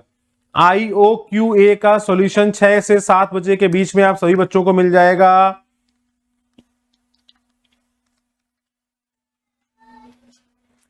AC circuit containing pure inductance, अगर इसमें सिर्फ इंडक्टेंस होगा। अब इंडक्टेंस का काम क्या होता है, पहली चीज याद रखिएगा, इंडक्टेंस क्या करता है, ये एक सोलेनोइड की तरह तो बिहेव करता है। ये कभी भी खुद से सडनली फ्लक्स को बदलने नहीं देता है। अगर यहां पर आपने कोई ईएमएफ लगा दिया तो ये क्या करेगा, ये इमीडिएटली यहां से कोई करंट फ्लो होने नहीं देगा। ये क्या करेगा, तुरंत एक बैक ईएमएफ जनरेट कर देता है। याद आ रहा है, LDI/dt के करस्पॉन्डिंग, याद आ रहा है, जिसको लोग बैक ईएमएफ बोलते हैं, जिसको हम बोलते थे माइनस का LDI/dt। ये बैक ईएमएफ जनरेट कर देगा और इसका अपोज करेगा, मतलब इमीडिएटली करंट पिक्चर में नहीं आएगी। मतलब अगर ईएमएफ पीक पर होगा, मतलब जैसे ईएमएफ करंट को फ्लो कराने की कोशिश कर रहा होगा, करंट फ्लो नहीं करेगी। दोनों एक साथ आने वाले नहीं है। जिस मोमेंट पर ईएमएफ आया उस मोमेंट करंट नहीं आई। ये बात समझ में आती है कि नहीं आती? आपने कहा मतलब इसका मतलब कुछ तो गड़बड़ हो गया। मतलब इंडक्टर करंट को इमीडिएटली सर्किट में एस्टैब्लिश होने नहीं देगा, बाद में देगा। इसका मतलब करंट कुछ पीछे की तरफ आएगी, करंट बाद में आएगी। आपने कहा बिल्कुल सही बात है। करंट यहां पर क्या होता है, थोड़ा सा लैग करती है। करंट क्या करती है बच्चों, लैग करती है। अगर मैं सर्कुलर लॉ की बात करूं तो E plus minus of L D I by D T is equal to 0, तो E बराबर L D I by D T लिखा जा सकता है। और यहां से अगर बेटा हम इसको इंटीग्रेट करते हैं, अगर हम इसको इंटीग्रेट करते हैं तो हमको दिखाई पड़ता है जो करंट होगी सर्किट के अंदर that is equal to E not upon omega L into sine of omega t minus pi by 2 minus pi by 2। अरे यार रुक जाओ, फट्टू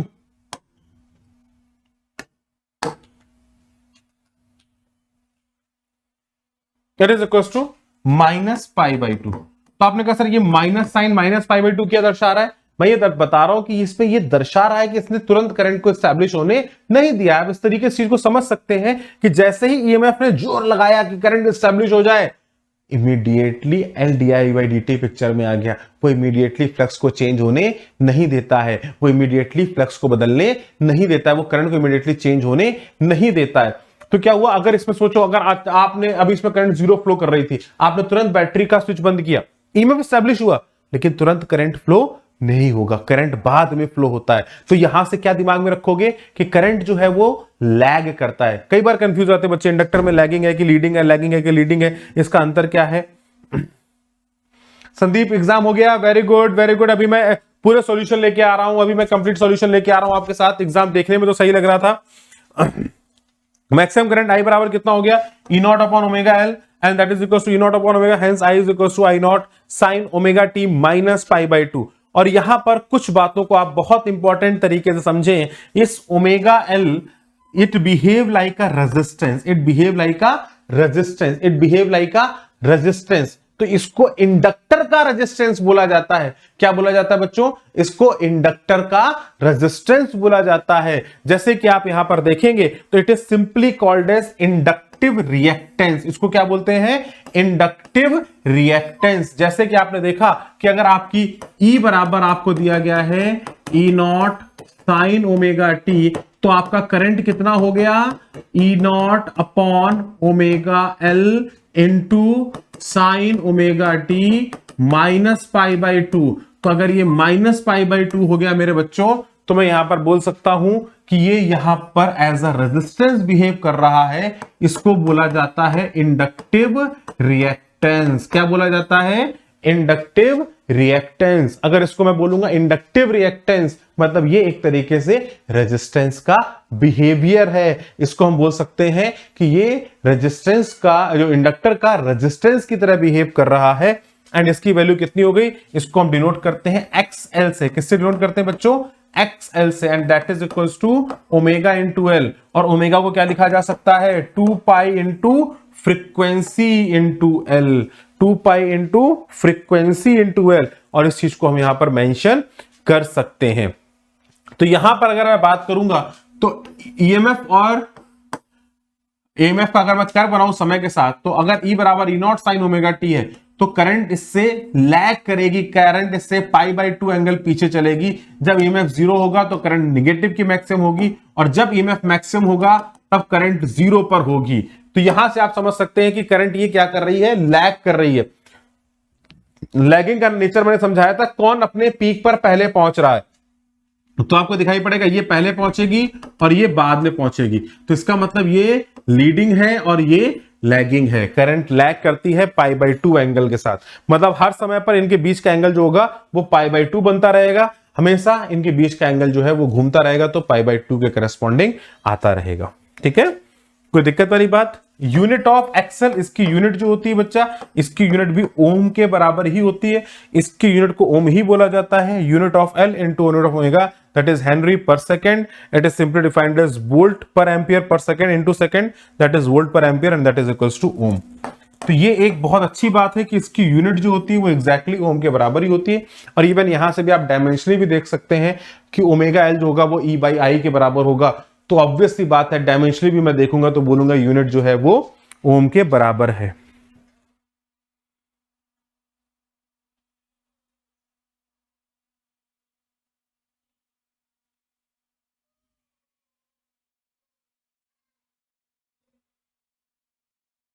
good good good good good good, very good Sandeep बेटा, वेरी गुड। तो अब आते हैं नेक्स्ट पॉइंट पर। इंडक्टिव रिएक्टेंस जो होता है ये प्रोपोर्शनल टू फ्रीक्वेंसी होता है। अगर आप फ्रीक्वेंसी को बढ़ाते हैं, अगर आप फ्रीक्वेंसी को बढ़ाते हैं, मतलब जो इसका रिएक्टेंस है ये L और साथ ही साथ इससे जुड़ी हुई फ्रीक्वेंसी की प्रॉपर्टी भी होती है। तो अगर आप इस सर्किट की फ्रीक्वेंसी को बढ़ा देंगे तो ये लगातार इंक्रीज करता जाता है। आपको पता है XL is equal to 2πf into L या ओमेगा इंटू एल। तो यहां से आप देख सकते हैं कि इनकी फ्रीक्वेंसी जो कंटिन्यूअसली इंक्रीज करती चली जाती है। और अगर आप डीसी करंट में बात करें तो इसकी वैल्यू जो होती है वो 0 के बराबर होती है, क्योंकि उसकी फ्रीक्वेंसी जो होती है बच्चों वो 0 होती है। ठीक है, इसीलिए इंडक्टर जो होता है वो एक बार करंट एस्टैब्लिश हो गई उसके बाद वो फिर कोई फर्दर ऑफर नहीं करता है रेजिस्टेंस। आपको पता है कि राइज ऑफ करंट होता है, एक बार करंट एस्टैब्लिश होती है इनिशियली तो बैक ईएमएफ देता है, लेकिन फिर उसके बाद एक बार once the current is establish then there is no offer of the resistance. वो रेजिस्टेंस कोई ऑफर नहीं करता है, वो सिर्फ और सिर्फ फ्लक्स चेंज को ही अपोज करता है, उसके करस्पॉन्डिंग कोई रेजिस्टेंस नहीं होता है, पीक करंट पर कोई प्रभाव नहीं पड़ता है। डीसी करंट में इंडक्टर के होने के कारण उसकी पीक करंट पर कोई प्रभाव नहीं पड़ेगा। जैसे एग्जाम्पल के तौर पे अगर मैं बात करूं, अभी मैं आरएल सर्किट की बात करूंगा तो वहां पर मैं एग्जाम्पल के तौर पे आपको समझाऊंगा। उसके पहले हम कैपेसिटेंस सर्किट की बात कर लेते हैं, जल्दी से इसको भी सीख लेते हैं। AC circuit containing pure capacitance. अगर एसी सर्किट के पास एक प्योर कैपेसिटेंस है तो उसका क्या मतलब होगा, किस तरीके से हमको समझना होगा, इस बात को भी मेरे प्यारे बच्चों जल्दी से आओ समझ लेते हैं। अगर एक आइडियल कैपेसिटर, देखो कैपेसिटर का मतलब क्या होता है, जब तक अनचार्ज्ड है, सोचना मेरी बात को, सोचना मेरी बात को, सोचना, याद करना। देखो बहुत, क्योंकि लीडिंग लैगिंग की कहानी एक बार समझ में आ गई, एक बार फीलिंग आ गई तो अपनी पिक्चर एकदम क्लियर है। आपने कहा देखो सर जिस मोमेंट पर ये अनचार्ज्ड होता है, सोचिएगा जब ये अनचार्ज्ड होता है, जब इस पे कोई चार्ज नहीं होता है, मतलब इसके अक्रॉस पोटेंशियल डिफरेंस कम होता है, तो ये करंट को मैक्सिमम पास करने देता है कि नहीं करने देता। और जैसे जैसे ये चार्ज हो जाता है, देखो जैसे बैटरी कनेक्ट करोगे, अगर ये इनिशियल इंचार्ज याद है, इसको बिल्कुल प्लेन वायर की तरह बिहेव करता है, हम लोगों ने डीसी में पढ़ा है। उस फीलिंग को यहां पर समझना है तो आपको आइडिया लग जाएगा लीडिंग और लैगिंग का। तो आप बोलेंगे सर देखो कैपेसिटर के अक्रॉस जो पोटेंशियल ड्रॉप होता है वो 0 की तरफ अगर होगा तो करंट मैक्सिमम की तरफ होती है, और जब पोटेंशियल ड्रॉप मैक्सिमम की तरफ आता है इसके अक्रॉस तो करंट 0 हो जाती है। मतलब अगर इनिशियल बात करें तो ये पूरा का पूरा करंट पास होने देगा, लेकिन इसके अक्रॉस ईएमएफ डेवलप नहीं हो पाएगा, इसके अक्रॉस कोई ईएमएफ डेवलप नहीं हो पाएगा, क्योंकि जैसे जैसे करंट फ्लो करेगी चार्ज हो जाएगा, फिर ईएमएफ डेवलप होता है, और जब ईएमएफ मैक्सिमम पर पहुंचता है तो करंट 0 पर आ जाती है। तो पहले जब ये अनचार्ज है तो ये करंट को पास कराता है, अपने अक्रॉस पोटेंशियल डिफरेंस को डेवलप होने नहीं देता है। तो जब आई की वैल्यू मैक्सिमम है तो आप यहां पर इस तरीके से दिमाग में सोच सकते हैं, इस तरीके से सोच सकते हैं कि ये करंट को पास कराएगा। तो इनिशियली क्या होता है, ये करंट को मैक्सिमाइज कर देता है। तो यहां पर करंट लीड करती है, करंट तेजी से आती है सर्किट के अंदर, और उसके बाद इसके अक्रॉस ईएमएफ जनरेट होता है। तो फर्स्ट थिंग क्या होती है कि यहां पर आपका करंट जो है वो प्रोड्यूस होती है। तो आप बहुत सिंपल सी चीज है, जब भी ईएमएफ अप्लाई किया जाए कैपेसिटर के क्रॉस, तो यहां पर अगर हम क्या बोलते हैं उसको, किरचॉफ रूल लगाएंगे तो it is simply equal to E minus इसके अक्रॉस जो कैपेसिटेंस हो गया, ई बराबर E minus Q upon C equal to 0। तो अगर मैं यहां पर इसको लिखूंगा तो यहां पर मैं लिख सकता हूं बच्चों कि E is equals to CE that is equals to की, इस तरीके से लिखा जा सकता है बच्चों, याद है। अब इसको डिफरेंशिएट मार दें तो E बराबर क्या हो गया, आप लिख सकते हैं E not sine omega T that is equals to Q। अगर डिफरेंशिएट मार देंगे तो करंट हो जाएगा I बराबर क्या होता है बच्चों, dQ upon dt। तो इसको अगर मैं डिफरेंशिएट कर दूंगा it become CE not omega cos omega T. तो यहां पर अगर मैं करंट की बात करता हूं मेरे प्यारे बच्चों, तो यहां पर जो करंट आ जाएगी that is equals to I बराबर omega C into E not cos omega T. और कॉस ओमेगा टी को अगर चाहेंगे तो हम इसको ऐसे लिख सकते हैं, E not 1 upon omega C into sine omega T plus pi by 2। और यहां से हम देख सकते हैं यहां पर ये करंट जो है वो लीडिंग है। तो कैपेसिटर के केस में करंट ईएमएफ को लीड करती है, इंडक्टर के केस में करंट लैग करती है, और रेजिस्टेंस के केस में साथ साथ चलती है। जैसा ईएमएफ चेंज होगा वैसा ही करंट भी चेंज हो रही होगी। ये बात आप सभी प्यारे बच्चों को बिल्कुल अच्छे तरीके से दिमाग में रखनी है, इसमें कहीं कोई दिक्कत है तो आप मेरे साथ बता सकते हैं, मुझसे पूछ सकते हैं। ठीक है बच्चों, चलो भाई अब आते हैं नेक्स्ट पॉइंट के ऊपर, और नेक्स्ट पॉइंट को बहुत अच्छे समझते हैं। E and I is equal to E not sine omega T, और यहां पर अगर हम बात करें तो ये फंक्शन देखेंगे अगर, तो E यहां पर 0 पर है तो करंट जो है वो यहां पर लीडिंग है, करंट यहां पर लीड कर रही है। इस बात का आप सभी लोगों को ध्यान रखना है। करंट को लिखने का तरीका बेटा हम लोगों ने लिखा है E equal to I not, या I equals to E naught upon 1 upon omega c into sin omega t plus pi by 2, that is equals to I naught sin omega t plus pi by 2, where I naught is equals to omega c v naught, right?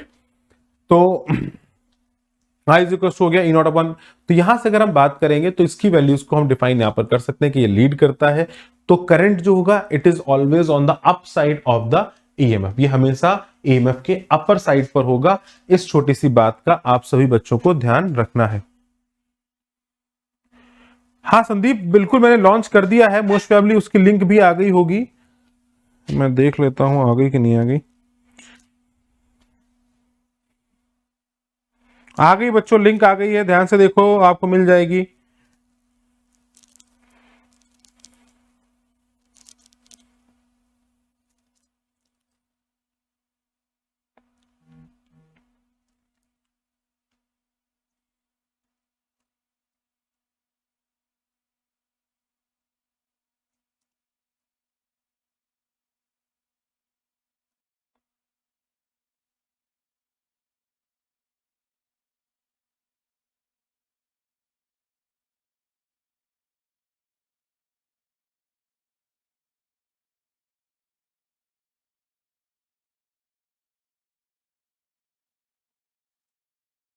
मैंने link को share भी कर दिया बच्चों,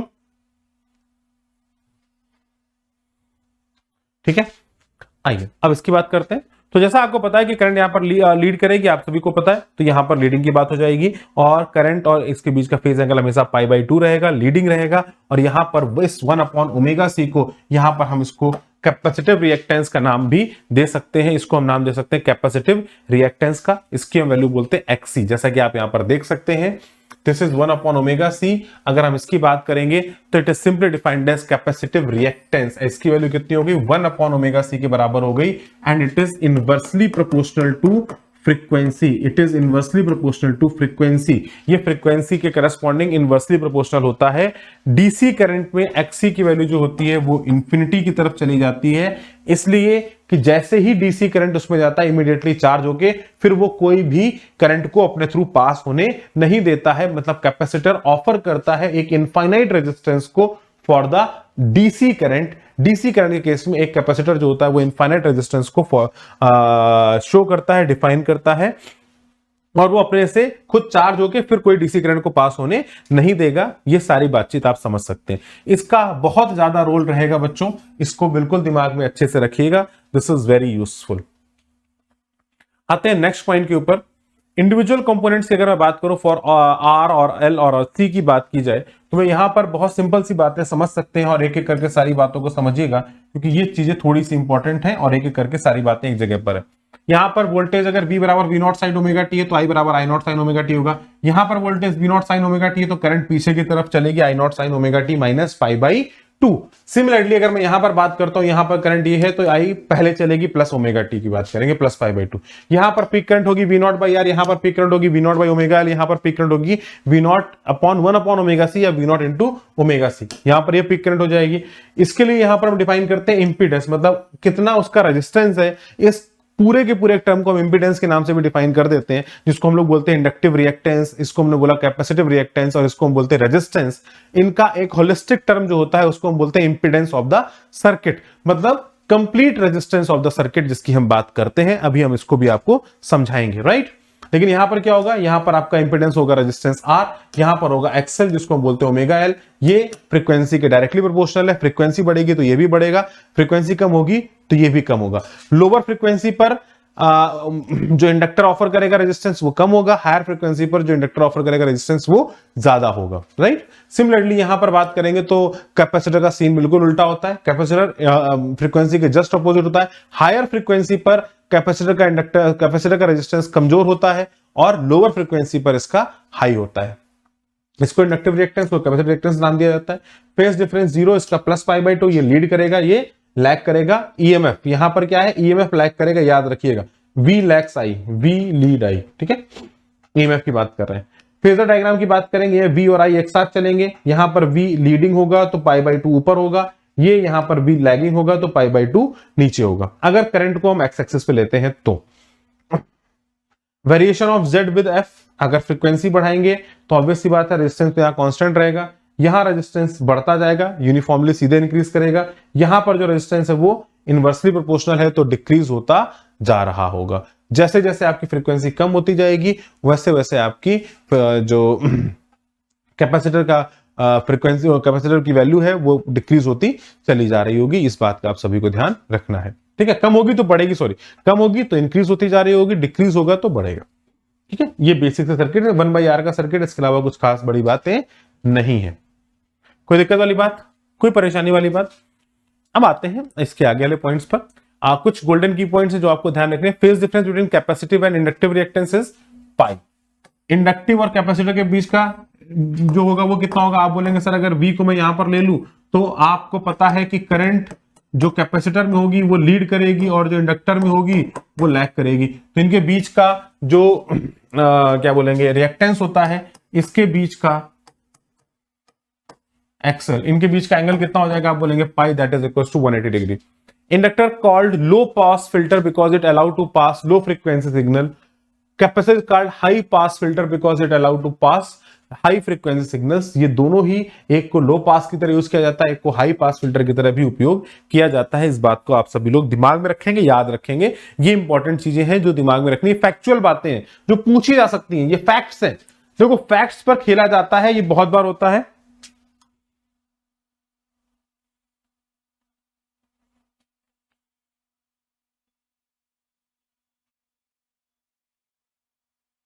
very good श्लोक, बहुत बढ़िया बेटा, बहुत बढ़िया, बहुत बढ़िया बेटा, बहुत बढ़िया। अभी हम लोग डिस्कस करेंगे 6 बजे बेटा पेपर, ठीक है। एंड अल्टरनेटिंग वोल्टेज E बराबर 200, देखो बहुत सिंपल सिंपल बात है। एंड अल्टरनेटिंग वोल्टेज E बराबर 200√2 sin 100t volt is connected to a 1 microfarad capacitor through an AC ammeter reads its RMS value. What will be the reading of the ammeter? उसके ammeter की reading क्या होगी ये पूछा गया है।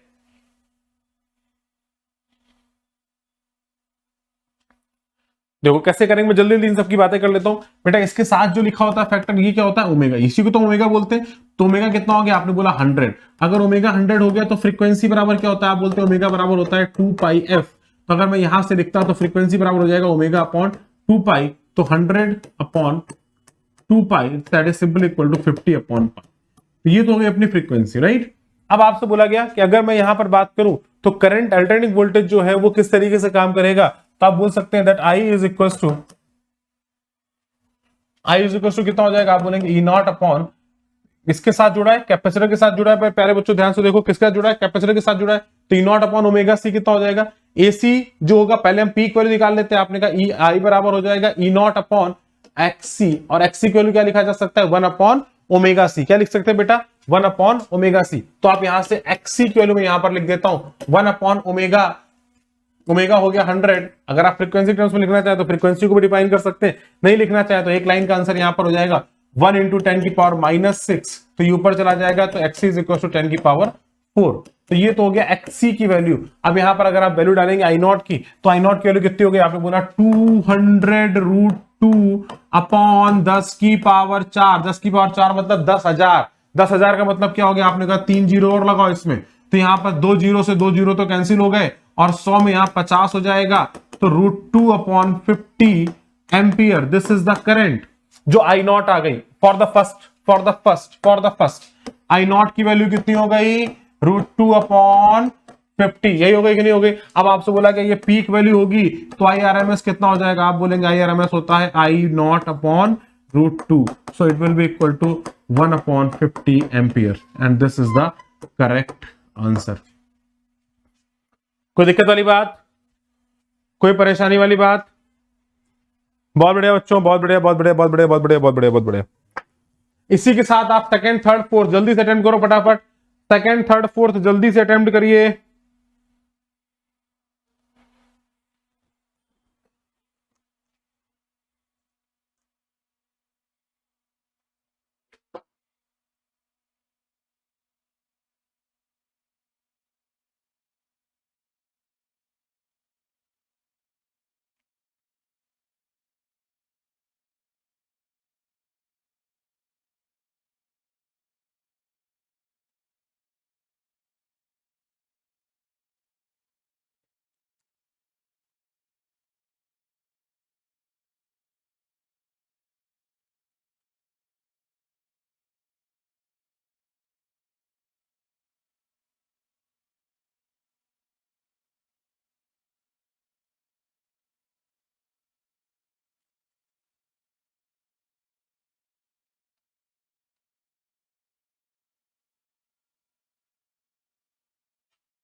चलिए बच्चों, अब अगर मैं यहाँ पर स्टार्ट करूं तो बहुत जैसी बिल्कुल वही स्थिति है। अगर आपसे बोला जाए क्या क्या होगा अगर यहाँ पर 10 mmf दे दिया जाए, what will the reading of ammeter, आप उसके करस्पॉन्डिंग यहाँ पे 10 की वैल्यू कर देंगे शिफ्ट।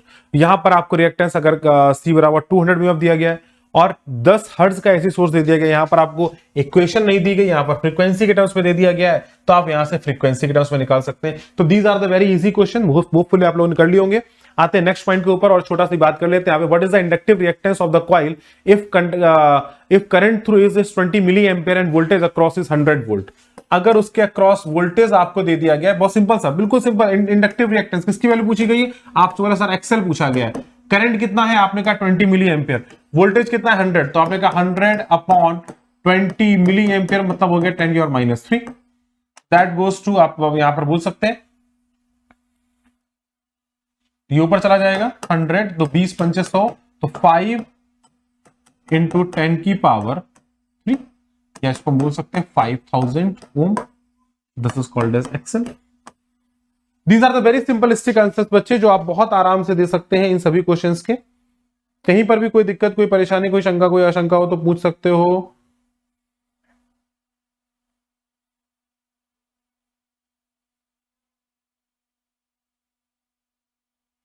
ठीक है, नेक्स्ट क्वेश्चन पे आते हैं। The reactance of a capacitor is 20 ohm, what does it mean, इसका मतलब क्या है। What will be its reactance if frequency of the AC is doubled, what will be it reactance when connected in DC circuit, what is its consequences. बहुत basic सी बातें पूछी गई, जल्दी सोचिए और फटाफट बताइए।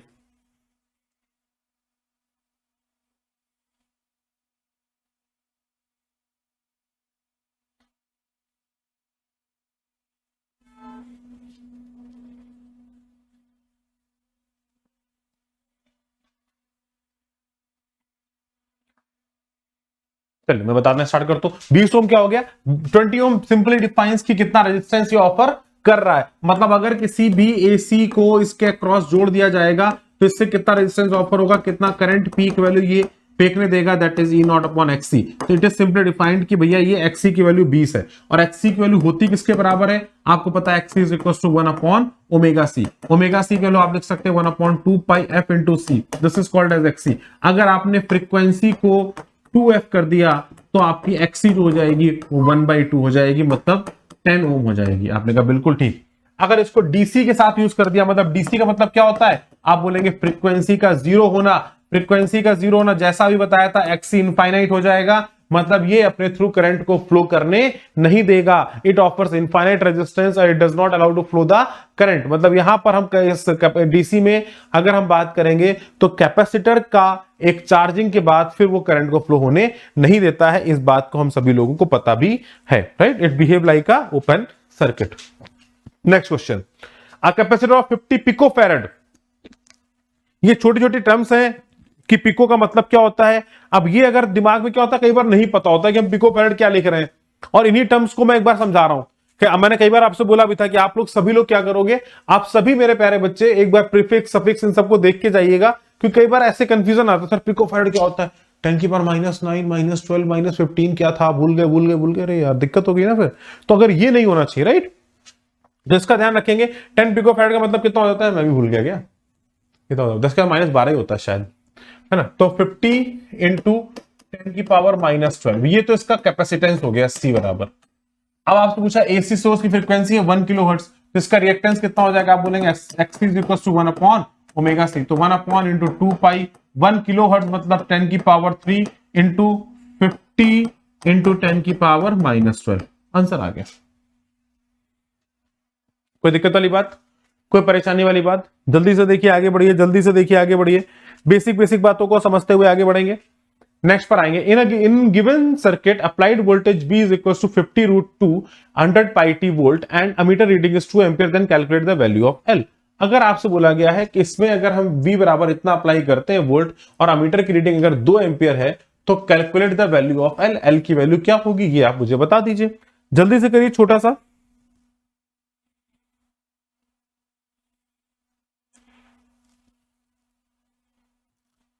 याद रखिएगा यहां पर छोटी सी गलतियां जो होती है वो समझाता हूं। देखिए क्वेश्चन देखने में बहुत आसान लगेगी, लेकिन बेसिक बातें, ये आई कौन सी है, अमीटर जो रिएक्ट करता है वो आरएमएस होती है, तो इसका भी आरएमएस कितना होगा, आप बोलेंगे इसका भी आरएमएस हो जाएगा 50√2, पीक वैल्यू का बाई √2, यही तो करते हैं, तो दैट इज इक्वल टू 50। तो अगर मैं यहां से बात करूंगा तो मैं बोल सकता हूं XL is equal to V by R, V R M S upon R I R M S, V by I, and it is equal to 50/2, that is equal to 25 ohm. तो एक्सएल किसके बराबर होता है, आप बोल सकते हैं omega L, that is equal to 25।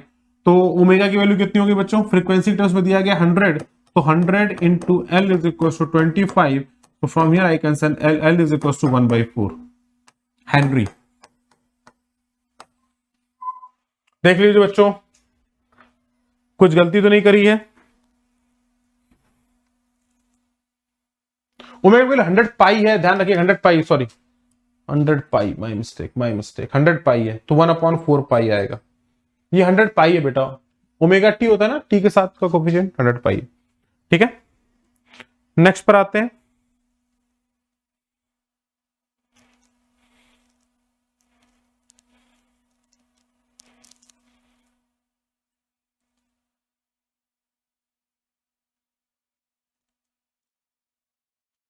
A 50 watt 100 volt lamp is to be connected to an AC mains of 200 volt and 50 hertz.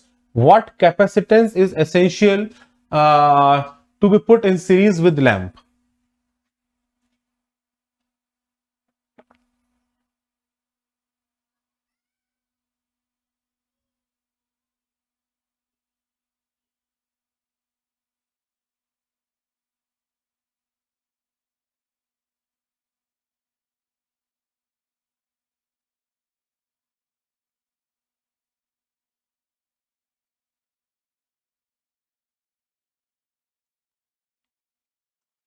पचास वॉट का लैंप है, 100 वोल्ट के क्रॉस लगा है, 50 watt 100 watt lamp is to be connected and AC mains of 200 volt and 50 hertz. What capacitance is essential to be put in series with lamp? ये 100 volt पर जलेगा, इसके क्रॉस पोटेंशियल ड्रॉप 100 वोल्ट से ज्यादा नहीं होना चाहिए। सप्लाई 200 वोल्ट की है, तो क्या करें कैसे करें ये बताना है। बहुत बढ़िया क्वेश्चन, बेसिक क्वेश्चन, जल्दी से बता दो।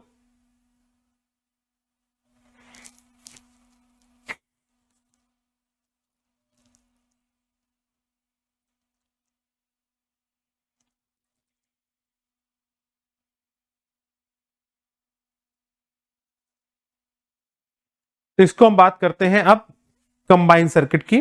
और अब इसी के साथ, यहीं से इसी क्वेश्चन के साथ हम लोग स्टार्ट करते हैं अपना सफर, कि अगर हम सर्किट में दो दो कैसे प्रारंभ करें, जैसे सर्किट को सॉल्व कैसे करेंगे, अब आई सिखाता हूं आपको मैं। ठीक है, अब अगर सर्किट के अंदर दो आ गए कि एल और आर दोनों एक साथ लग गए, जैसे कि हमारे पास ये सिचुएशन दी गई है, resistance of inductance in series and R, तो अगर मैंने ये दोनों को लगा दिया तो क्या होगा। अब बोथ आर इन सीरीज, पहली बात समझिएगा, अगर दोनों के दोनों सीरीज हैं तो सर्किट यानी series combination of resistance R and L connected with the source of alternating EMF ई बराबर E not sine omega T. तो इसके करस्पॉन्डिंग हम क्या बोलेंगे, आप बोलेंगे सर देखो इसका मतलब ये तो है कि अगर ई बराबर E not sine omega t corresponding हो गया है, तो हमें पता है कि यार दोनों के अक्रॉस जो दोनों से जो पास होने वाली करंट होगी, क्योंकि सीरीज में कनेक्टेड है, तो ऑब्वियस सी बात है किसी भी इंस्टेंट पर जो भी करंट पास हो रही होगी वो तो बिल्कुल सेम हो रही होगी, वो तो बिल्कुल सेम हो रही होगी। अब इसके क्रॉस ईएमएफ कुछ और होगा, इसके क्रॉस ईएमएफ कुछ और होगा, करस्पॉन्डिंगली जो वैल्यूज आ रही होंगी और उसका जो रिजल्टेंट होगा वो इसके क्रॉस निकल के आ रहा होगा। आपने कहा ये भी बात बिल्कुल सही है भाई, इसी के करस्पॉन्डिंग तो वैल्यूज हो रही होंगी, उसी करस्पॉन्डिंग वैल्यूज निकल के आ रही होंगी। तो कैसे कैलकुलेट करते हैं, जल्दी से आइए और देखना प्रारंभ करिए इस पूरी सिचुएशन को, ताकि फिर हम इसको और क्लियरली एक्सप्लेन कर सकें। जल्दी से एक बार जो भी आपने पढ़ा है फटाफट जल्दी से अपने नोट्स खोल लीजिए और उसको देखना स्टार्ट करिए। मैं स्टार्ट करता हूं पढ़ाना, आपके पास 2-3 मिनट का समय दे रहा हूं।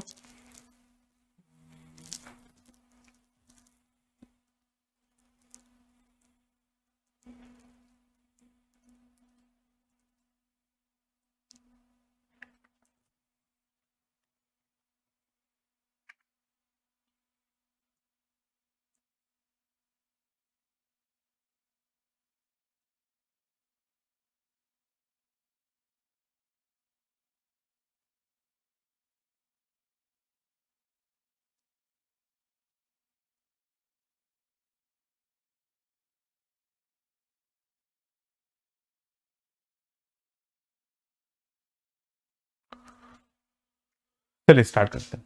तो बेटा क्या होता है, पहले कुछ कुछ बातों को बहुत बेसिक समझिएगा। मैं देखिए, मैं दो चीजें आपको बहुत क्लियर यहाँ पे करता हूं। मैं अभी इस चीज को नहीं मान रहा है कि यार यहाँ पर करंट ये ईएमएफ क्या लगा हुआ है, मानते भी ईएमएफ कुछ लगाया होगा, ई बराबर E not sine omega T plus 5, ऐसे कुछ बोल देते हैं। एक सेकंड में अगर हम मान लें यहाँ पर, तो थोड़ा सा कन्वीनियंट हो जाता है बच्चों के लिए क्वेश्चन को समझ पाना, नहीं तो कई बार बच्चे समझ नहीं पाते। अब जब सीरीज में जुड़ा हुआ है तो पहली प्रॉपर्टी क्या है, पहली प्रॉपर्टी सीरीज की जो हमको पता है कि यार जो भी करंट इससे जाएगी वही करंट इससे जाएगी, दोनों से जाने वाली करंट अलग अलग नहीं हो सकती है। द करंट जो पास हो रही होगी वो एक ही होगी, ये पहली फिक्स वैल्यू। मतलब ये चीज अगर आपने समझ ली कि सीरीज कॉम्बिनेशन का मतलब है, तो आपको इन सब कहानियां बिल्कुल क्लियर हो जाएंगे। आपने कहा बिल्कुल सही है सर, तो इसके क्रॉस कुछ रेजिस्टेंस होगा VR और इसके क्रॉस कुछ रेजिस्टेंस होगा VL। आपने कहा बिल्कुल ठीक है। तो अगर मैं VR की बात करता तो किसी भी इंस्टेंट पर अगर इससे करंट आई जा रही होगी तो it is equal to I into R, और किसी भी इंस्टेंट पर अगर इससे कोई VL की बात करेंगे तो आप यहां पर बोल सकते हैं कि VL जो होगा, जिसकी हम I इंटू XL की बात करें, तो it will be leading by pi by 2, क्योंकि एक सोर्स ईएमएफ जो है वो साइनसोइडल है, तो यहां से जो करंट होगी वो भी कुछ पीरियोडिकली जा रही होगी। अब मैं मान लेता हूं कि इसकी वैल्यू I बराबर I not sine omega T है, ये मैंने मान ली। कन्वीनियंट रहता है, +5 लगाऊंगा तो वैल्यूज बड़ी हो जाएंगी, बाद में आप +5 जोड़ दो उससे कुछ फर्क नहीं पड़ता है, लेकिन बार बार लिखने में मुझको दिक्कत आएगी और आपको ऐसा लगेगा कि बड़े बड़े एक्सप्रेशन असर बना रहे हैं, पता नहीं क्या, मुझे समझ में नहीं आ रहा। इसलिए बहुत सिंपल सी बात मान ली कि यार इससे जो करंट पास हो रहे हो किसी भी इंस्टेंट पर, it can be defined as simply I बराबर I not sine omega T. तो अगर मैं VR की बात करता तो VR जो पोटेंशियल अक्रॉस द रेजिस्टेंस हो जाता है, it can simply be defined as I not sine omega t into R। And simply VL की बात करते, it is simply defined as I not sine omega t into XL। लेकिन आपने कहा sir गलती कर दी। अरे क्या गलती करी? आपने कहा सर देखो, जो वोल्टेज होता है, जो ईएमएफ होता है, किसके क्रॉस, इसके क्रॉस, वो लीडिंग होता है। किससे लीडिंग होता है? करंट से आगे चलता है। तो करंट से आगे चलता है, तो मैंने कहा क्या करना पड़ेगा? आपने कहा सर यहां पर +π/2 करना पड़ेगा, तो you have to put +π/2 over here. तो आपने कहा इसका मतलब कुछ बातें तो समझने वाली हो गई। आपने कहा क्या इसका मतलब दोनों वैल्यूज अलग अलग हो रही हैं? क्या दोनों को सीधे जोड़ा नहीं जा सकता? क्या मैं ये नहीं बोल सकता हूं कि VR प्लस VL बराबर E? क्या ये स्टेटमेंट गलत है? क्या यह स्टेटमेंट गलत है? आप बोलेंगे कि हां सर, ये स्टेटमेंट जो है वो गलत है, ये स्टेटमेंट जो है वो गलत है, वो बिल्कुल गलत, क्योंकि आप अगर जनरल डिफाइन करेंगे तो हर समय पर वैल्यूज जो होंगी वो अलग अलग निकल के आ रही होंगी। तो अगर हम बात करेंगे VR की वैल्यू I बराबर I not sine omega t into R है और VL के वैल्यू I नॉट, तो ये π/2 प्लस फेज पे चल रहा है। कैसे चल रहा है बच्चे? ये π/2 के प्लस फेज पे चल रहा है। तो अगर मैं इसके करस्पॉन्डिंग बात करूं तो मैं ये नहीं बोल सकता हूं कि जो मैक्सिमम वैल्यू ऑफ VR है plus maximum value of VL है वो E के बराबर होगा। आपने कहा नहीं सर, किसी भी इंस्टेंट पर मैं ये जरूर बोल सकता हूं कि भैया जो भी पोटेंशियल इसके क्रॉस होगा प्लस जो इसके क्रॉस होगा, टोटल मिला के वो उस इंस्टेंट पर इसका पोटेंशियल होगा एट द सेम टाइम। मतलब आपने कहा कि सर मैं पीक वैल्यू की बात नहीं कर सकता हूं, लेकिन मैं ये तो लिख सकता हूं ना कि I नॉट, समझना मेरी बात को मेरे बच्चों, समझना, गलतियां यहीं पर होती हैं, लोग की अंडरस्टैंडिंग यहां पर गुल हो जाती है।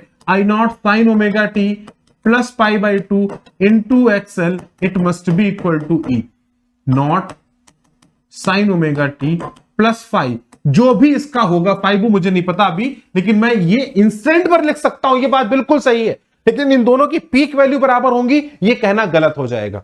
किसी भी इंस्टेंट पर जो इसके क्रॉस ईएमएफ होगा, इसके क्रॉस होगा, वही इसके क्रॉस होगा, लेकिन कितना होगा, कैसे? अब आपने कहा सर इन दोनों को तो जोड़ ही नहीं सकते, ये प्लस π/2 का फेज डिफरेंस है। मैंने कहा अरे यार भूल गए तुम, कहां पढ़ा था? SHM में सुपरपोजिशन पढ़ा था। दो को जोड़ना हम लोगों ने SHM में सीख लिया था मेरे बच्चों, दो को जोड़ना हमने SHM में सीख लिया था। और दो को जोड़ना अगर हमने SHM में सीखा था तो हमने कैसे सीखा था? हमने कहा इनको फेजर से जोड़ देते थे। हमने कहा देखो भैया, I तो अगर मैं इधर की तरफ मान लू ये करंट I है, तो EMF जो होगा किसका? रेजिस्टेंस का, ER या VR जिसको हम बोल रहे हैं। तो VR अगर मैं बात करूंगा, it is simply defined as I into R, I not into R, और जो यहां पर VL होगा क्योंकि ये लीडिंग है, तो it is simply defined as I not into XL। ये तो इनकी पीक वैल्यूज हैं ध्यान दीजिएगा बच्चों, मैं पीक वैल्यू की बात कर रहा हूं। आपने कहा ये इन दोनों की पीक वैल्यू है, तो पीक वैल्यू का रिजल्टेंट याद है, वेक्टर समेशन निकालते थे हम, दो को जोड़ते थे, तो दो साइनसॉइडल फंक्शन को कैसे जोड़ा जाता है, इनका रिजल्टेंट कैसे निकाला जाता है, इसी बात को तो हमको सीखना होता है। तो उस बात को हम कैसे सीखते हैं, हमने भैया वीआर की बात कर ली, वीएल के दोनों के फेज को डिफाइन कर दिया। आपने बोला सर वीआर का फेज इधर है, वीएल का फेज इधर की तरफ है, इनके बीच का एंगल π/2 है, तो इसका जो रिजल्टेंट होगा वो इनके बीच से जा रहा होगा, and this angle will be φ।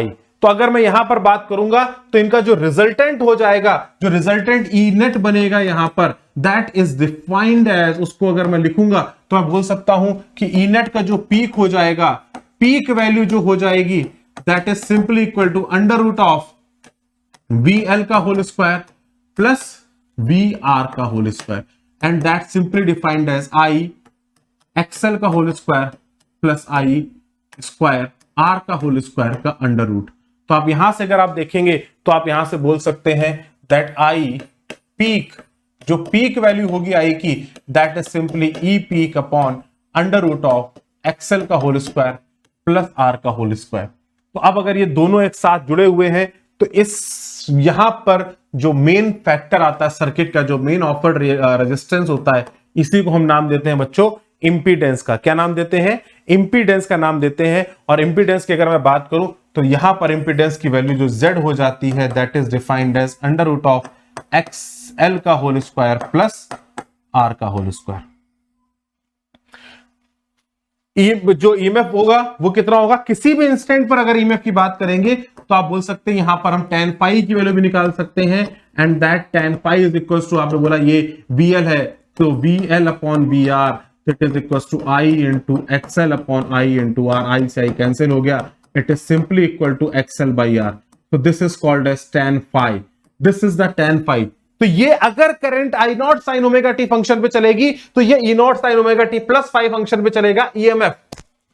आपने कहा सर अगर EMF E बराबर E not sine omega T पे चलेगा जैसा दिया गया था, तो मैंने कहा उसको माइनस फाई कर देना, करंट पीछे कर देना, करंट लैगिंग हो जाएगी। बहुत सिंपल सी चीज है।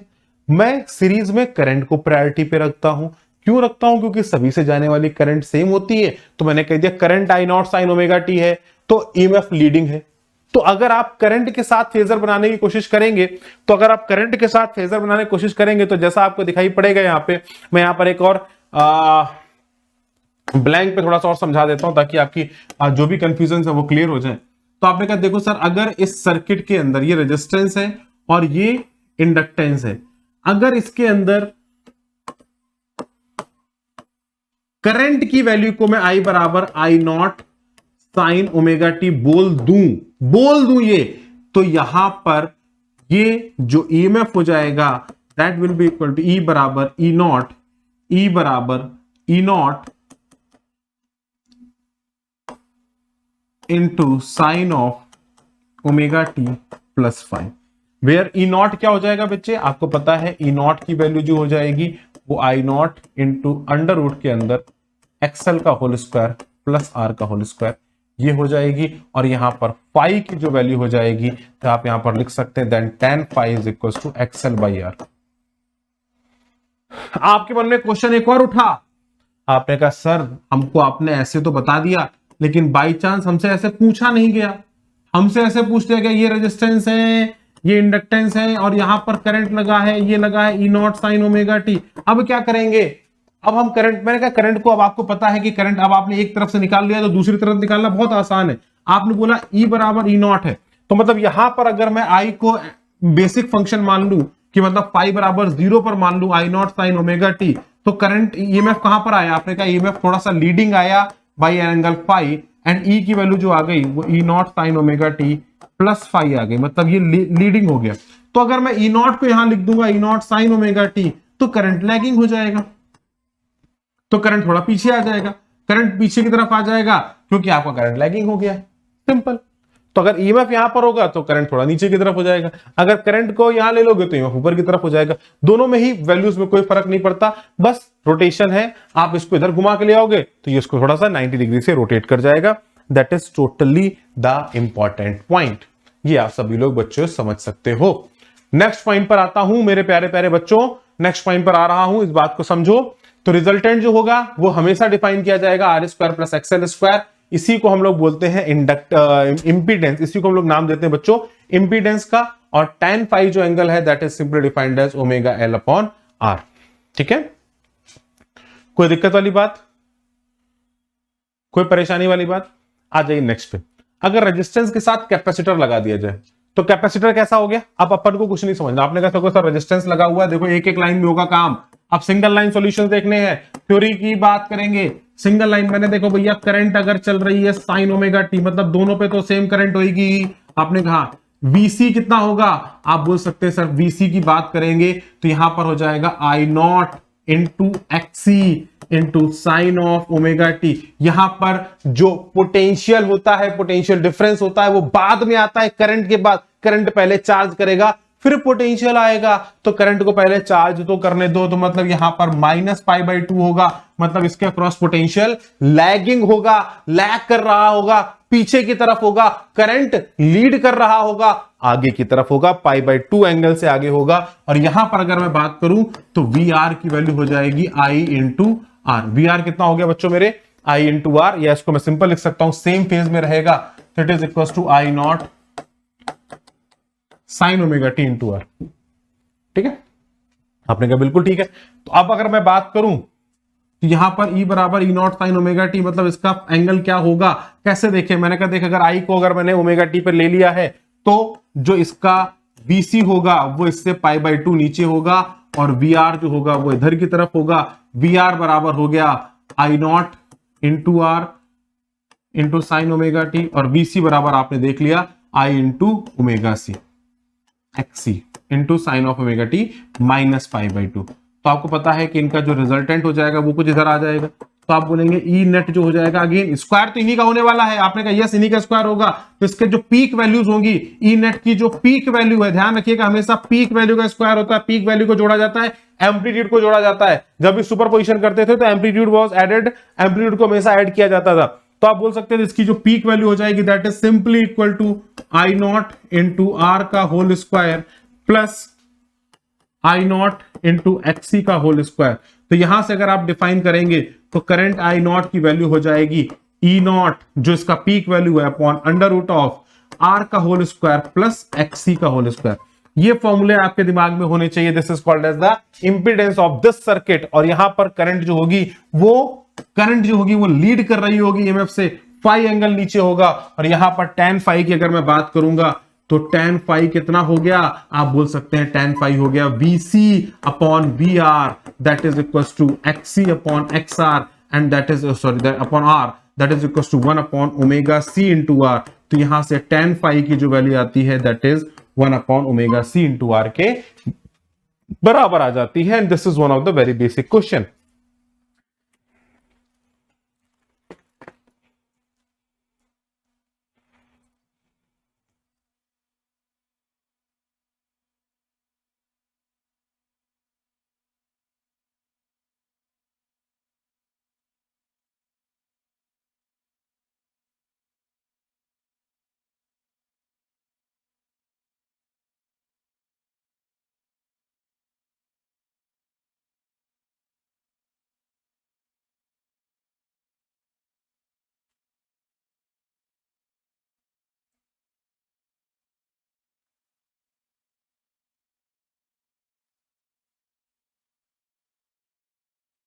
आते हैं बच्चों यहां पे। अब नेक्स्ट की बात करें तो अगर फेजर डायग्राम आरसी सर्किट की बात करेंगे तो नीचे की तरफ आएगा। अगर ईएमएफ की बात करेंगे तो ईएमएफ हमेशा ईएमएफ अगर हम बात करेंगे तो आरसी सर्किट सी में आपको ये बात पता होनी चाहिए, कैपेसिटर के केस में ईएमएफ बाद में आता है, ईएमएफ लैगिंग होता है करंट के कंपैरिजन में, तो ईएमएफ हमेशा लैग करेगा। ये आपको दिमाग में रखना है, ये हमेशा आपको दिमाग में रखना है। अगर करंट आपकी एक्स एक्सिस पे लोगे तो ईएमएफ हमेशा थोड़ा सा नीचे की तरफ आएगा। अगर ईएमएफ आप हमेशा एक्स एक्सिस पे ले लोगे तो करंट थोड़ा ऊपर की तरफ आ जाएगा। बेसिक सी बात है, कुछ अंतर नहीं है, राइट। इसको कैपेसिटिव इंडक्टेंस बोल देते हैं, इंपीडेंस ये R square plus X square जो अपन ने बात करी अभी, राइट। अब आ जाता है RL, RC and LC circuit. अब अगर एलसी सर्किट की बात भी कर ले, इन तीनों को भी जोड़ दिया जाएगा। तो अगर मैं एलसी सर्किट की बात करूं बच्चे, तो यहां पर वोल्टेज जो होगा वो करंट से लीड कर रहा होगा और जो कैपेसिटिव इंपीडेंस होगा वो लैग कर रहा होगा। तो अगर हम यहां पर बात करें बच्चों, तो ये ध्यान रखिएगा, जो भी बड़ा होगा, अगर VL बड़ा हो गया, VL is greater than VC है, तो नेट ईएमएफ कितना होगा, VL माइनस VC होगा। अगर VC is greater than VC हो गया तो इसको VC is greater than VL बोल सकते हैं। और हमेशा, क्योंकि कोई रेजिस्टेंस नहीं है तो करंट की दिशा में कुछ भी नहीं होने वाला है, मतलब ईएमएफ जो होगा वो हमेशा π/2 के फेस पर रहेगा, या ऊपर या नीचे। किस पे डिपेंड करेगा, कौन ज्यादा है। अगर VC ज्यादा होगा तो आपको पता है कि लैगिंग होता है, कैपेसिटर के केस में ईएमएफ लैगिंग होता है। अगर VC ज्यादा होगा तो लैग करेगा ईएमएफ, अगर VL ज्यादा होगा तो लीड करेगा। इन दोनों ही केसेस में आपको एक चीज पता होनी चाहिए।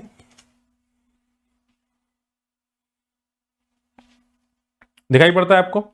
अब सिमिलरली आपको यहां से आप देख सकते हैं, आरसी सर्किट अगर होगा तो आपको यहां से दिखा सकते हैं, VR और VRC की बात कर सकते हैं। सॉरी, ये यही इसी में ही है दोनों।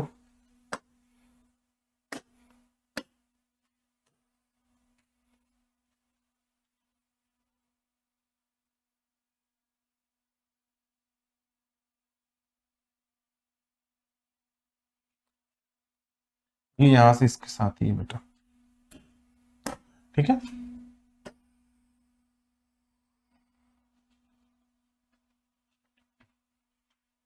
तो यहां पे Z जो हो जाएगा, ये Z थोड़ा गलत छप गया, इधर आ गया, ये गलत है, ये यहां नहीं होगा। इसके लिए जो Z होगा बेटा, दैट इज अपने डिफाइन किया √R² प्लस XL का होल स्क्वायर। इसके लिए जो Z होगा for this particular thing, that Z is equal to, जो यहां पर लिखा है √R² प्लस XC का होल स्क्वायर, ये इसका हो गया। और इसके लिए जो Z होगा फॉर दिस पर्टिकुलर सर्किट, यहां पर जो Z होगा that is simply defined as XL minus XC। XL difference XC बोलना ज्यादा बेहतर होगा, जो बड़ा होगा उसके करस्पॉन्डिंग आप Z की वैल्यू को डिफाइन कर सकते हैं, but Z is always be positive, तो इसका मॉड यहां पर लगा हुआ है, इसका आपको ध्यान देना होगा, राइट। नेक्स्ट पॉइंट पर आते हैं बच्चों। फ्रीक्वेंसी के वेरिएशन की बात की है। अगर फ्रीक्वेंसी बढ़ेगी, अगर फ्रीक्वेंसी की वैल्यू बढ़ेगी यहां पर, तो आपको पता है इंपीडेंस लगा हुआ है, तो एक्सएल बढ़ जाएगा, एक्सएल बढ़ जाएगा, तो एक्सएल के करस्पॉन्डिंग अगर हम जैसे बात करेंगे तो जेड की वैल्यू लगातार इंक्रीज करती जाएगी। तो आर से स्टार्ट होगा फ्रीक्वेंसी 0 पर और लगातार इंक्रीज करता जाएगा फ्रीक्वेंसी के साथ। यहां पर फ्रीक्वेंसी से लगातार डिक्रीज करता जाएगा।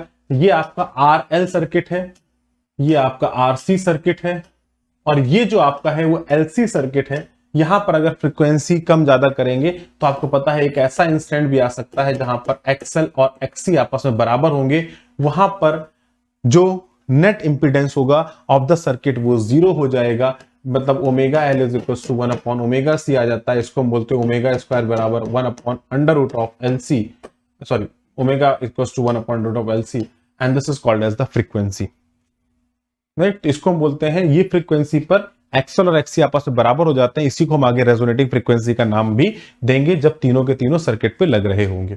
तो अब अगर हम बात करें, एक छोटा सा क्वेश्चन आपके सामने है कि in an RC circuit the RMS voltage given as 220 volt, its frequency is 50 hertz, R बराबर 100 ओम दिया गया है, सी आपको दे दिया गया है 100 upon pi. RC circuit question है, इंपीडेंस ऑफ द सर्किट कितना होगा, पावर फैक्टर एंगल क्या होगा, पावर फैक्टर कितना होगा, करंट कितना होगा, मैक्सिमम करंट कितनी होगी, वोल्टेज अक्रॉस आर कितना होगा, वोल्टेज अक्रॉस सी कितना होगा, maximum voltage across R, maximum voltage across C, average power by R and average power emitted by C क्या होगा, ये आप सभी से पूछा गया है। बहुत अच्छा क्वेश्चन है और बहुत सारी चीजें एक ही जगह पूछ ली गई है, तो मोस्ट प्रोबेबली आपको काफी हद तक एक्सपोजर मिल जाएगा एक ही जगह पे।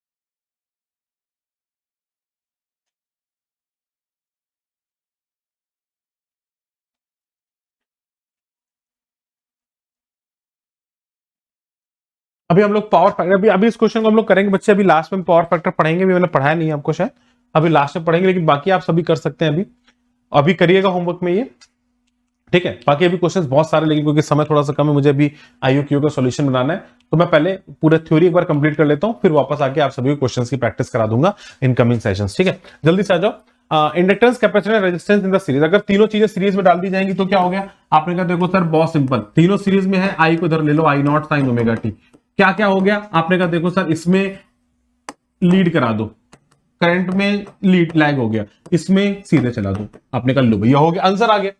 आपने कहा देखो इन्हीं तीन का रिजल्टेंट चाहिए, मैंने कहा बिल्कुल चाहिए। अगर मैं VL लिखूंगा तो क्या लिखूंगा? आप बोलेंगे VL लिखूंगा I not sine omega T plus pi by 2 into, देखो बेटा उसी का पूरा है, पोटेंशियल अक्रॉस इंडक्टर्स अगर लिखूंगा तो into XL, potential across capacitance अगर लिखूंगा तो क्या लिखूंगा? I not into XC into sine of omega t minus pi by 2। Potential across resistance अगर लिखूंगा तो क्या लिखूंगा? I not sine omega t into R. आपने कहा ये तीनों का पोटेंशियल हो गया। किसी भी समय पर अगर मैं जोड़ दूंगा, किसी भी समय, देखो पीक वैल्यू नहीं जोड़ सकता हूं, लेकिन ये जरूर बोल सकता हूं VL plus BC plus VR, ये उस समय पर E not sine omega T के बराबर होने वाला है, जो उस समय पर करंट होगी वो उसके बराबर होगा, इसमें कोई दिक्कत वाली बात नहीं है। लेकिन अगर मेरे से पूछा जाए इसके अक्रॉस EMF जो होगा, total EMF of the source, ये कैसे वेरी कर रहा होगा, तो आप बोलेंगे इन तीनों का अगर मुझे रिजल्टेंट निकालना है तो मैं सबसे पहले इसकी पीक वैल्यू की बात करता हूं। तो पीक वैल्यू अगर मैं निकालना चाहूंगा EMF की, तो आप बोल सकते हैं ये कंडीशन पर डिपेंडेंट है कि VL बड़ा है या VC बड़ा है। अगर मैं अभी इस कंडीशन को मान लूं कि VL is greater than VC, तो इसकी जो वैल्यू ऊपर की तरफ आ जाएगी, that is simply defined as IXL minus IXC, ऊपर की तरफ VR इधर की तरफ, तो रिजल्टेंट जो हो जाएगा E नेट का वो कुछ इधर की तरफ हो जाएगा बाय एन एंगल फाई। तो अगर मैं यहां पर देखता हूं तो मैं इस चीज को बहुत क्लियरली बच्चों मेंशन कर सकता हूं कि नेट E नेट की जो मैं बात करूंगा, इसका EMF जो नेट हो जाएगा, that is simply defined as I naught XL minus XC का whole square plus I not into R का होल स्क्वायर का अंडर रूट। आपने कहा बिल्कुल सही बात है। इसका मतलब अगर मैं यहां पर बात करता तो I की जो वैल्यू हो जाती वो E not upon XL minus XC का whole square plus R square. और भैया इसी को याद करना है, और भैया इसी को याद करना है। अब जो जीरो हो जाए, RC RL अलग अलग पढ़ने की जरूरत ही नहीं है, जो जीरो आ जाए बस को जीरो कर देना, अपना आंसर मैच करता जाएगा, कहीं कोई दिक्कत वाली बात ही नहीं आएगी। I की value in series LCR circuit जैसे हमने पढ़ ली, तो ये जो लोअर होता है, जो नीचे लिखा हुआ है, इस टर्म को हम बोलते हैं इंपीडेंस ऑफ द सर्किट। इसको हम बोलते हैं इंपीडेंस ऑफ द सर्किट, इसको हम बोलते हैं बच्चों इंपीडेंस ऑफ द सर्किट, जैसे यहां पर बना हुआ है। तो इस I की जो वैल्यू हो जाएगी, that is simply defined as E not upon under root के अंदर XL माइनस XC का whole square plus R square, और इसी टर्म को बच्चों नाम दिया जाता है Z का। इस टर्म को बेटा क्या नाम देते हैं बच्चों हम लोग? इस टर्म को हम लोग नाम देते हैं Z का। और जो इसके साथ एंगल फाई बना रहा होगा, यहां पर tan फाई की वैल्यू कितनी हो जाएगी? आप बोल सकते हैं XL minus XC upon R, XL minus XC upon R। And these is the two things that you should remember in your brain. ये पूरी तरीके से आपको याद होनी चाहिए मेरे प्यारे बच्चों, ये बहुत ज्यादा इंपॉर्टेंट है, ये दो फॉर्मूले याद होने चाहिए, इसमें कहीं से कहीं तक कोई दिक्कत नहीं है।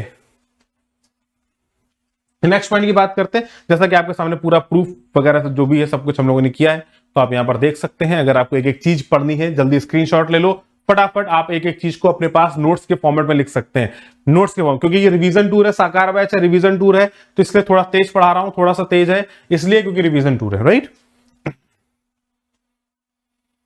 नेक्स्ट पॉइंट की बात करते हैं। अगर सीरीज की जगह अगर ये पैरेलल हो जाता तो क्या क्या चेंजेस होते? मैं कहता देखो भैया सीरीज की जगह अगर पैरेलल हो जाता तो यहां पर सीरीज में करंट सेम होती है, यहां पर भी सेम होगा।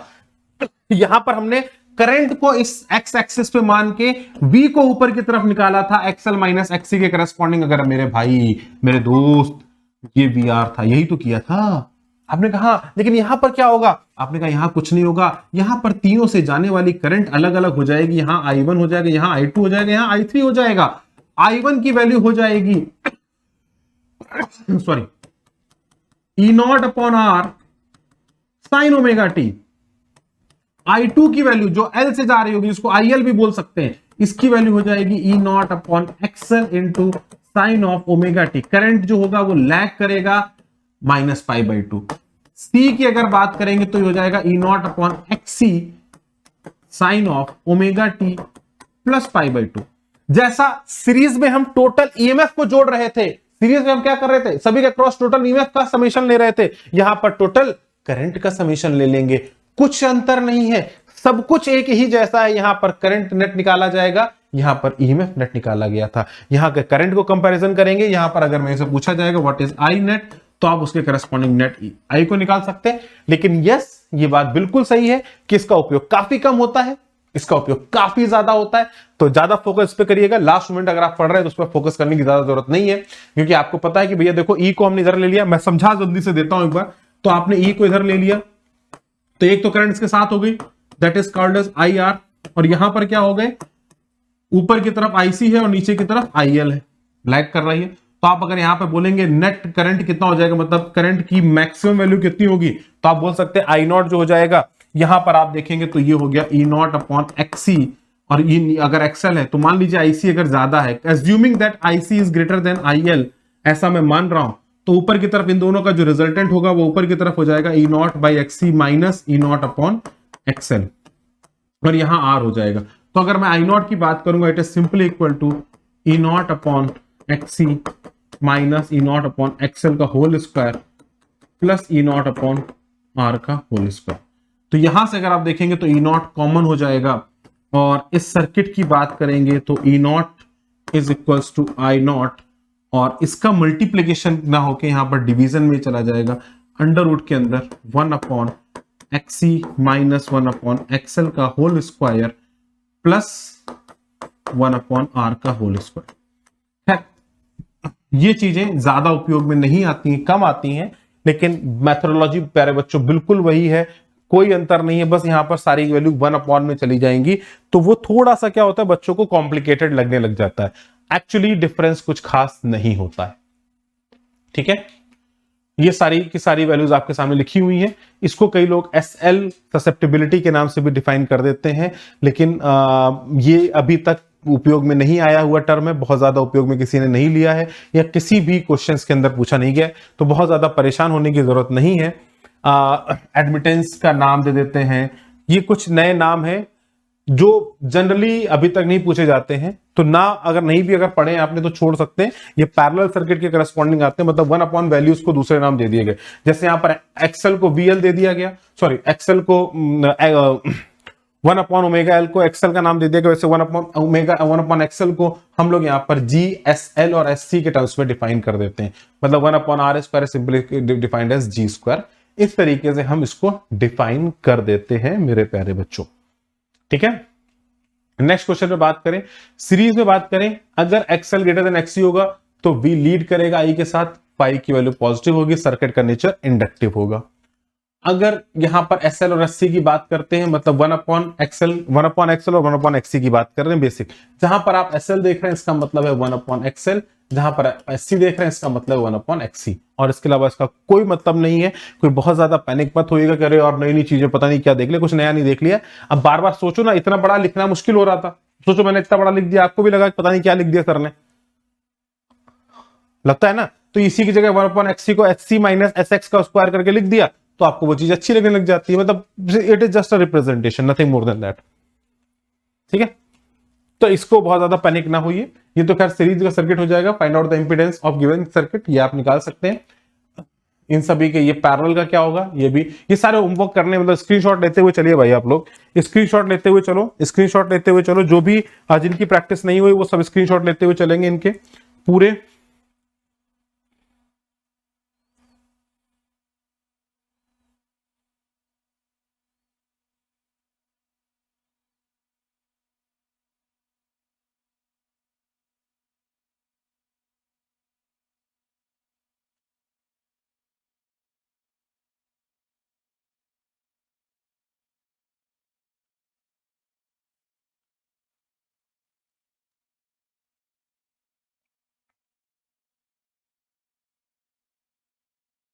ठीक है, इन सभी का आप स्क्रीनशॉट ले लीजिए बच्चों। और इसके बाद resonance condition, damping and driven oscillation, ये इसके नेक्स्ट सेशन में हम लोग प्लान करेंगे। आज हम लोग एलसीआर सर्किट कंप्लीट किया है, अब इसके नेक्स्ट सेशन में हम लोग डैम्पिंग, पावर फैक्टर और किस किस तरीके से हमारी रेजोनेंस होगी, कब कब रेजोनेंस होगी, इसकी पूरी प्लानिंग हम लोग नेक्स्ट सेशन में करेंगे। तो नेक्स्ट सेशन जो हम लोग अभी करने वाले हैं उसके अंदर हम इस चीज को पढ़ेंगे। ठीक है बच्चों, take care, bye bye, tata, thank you.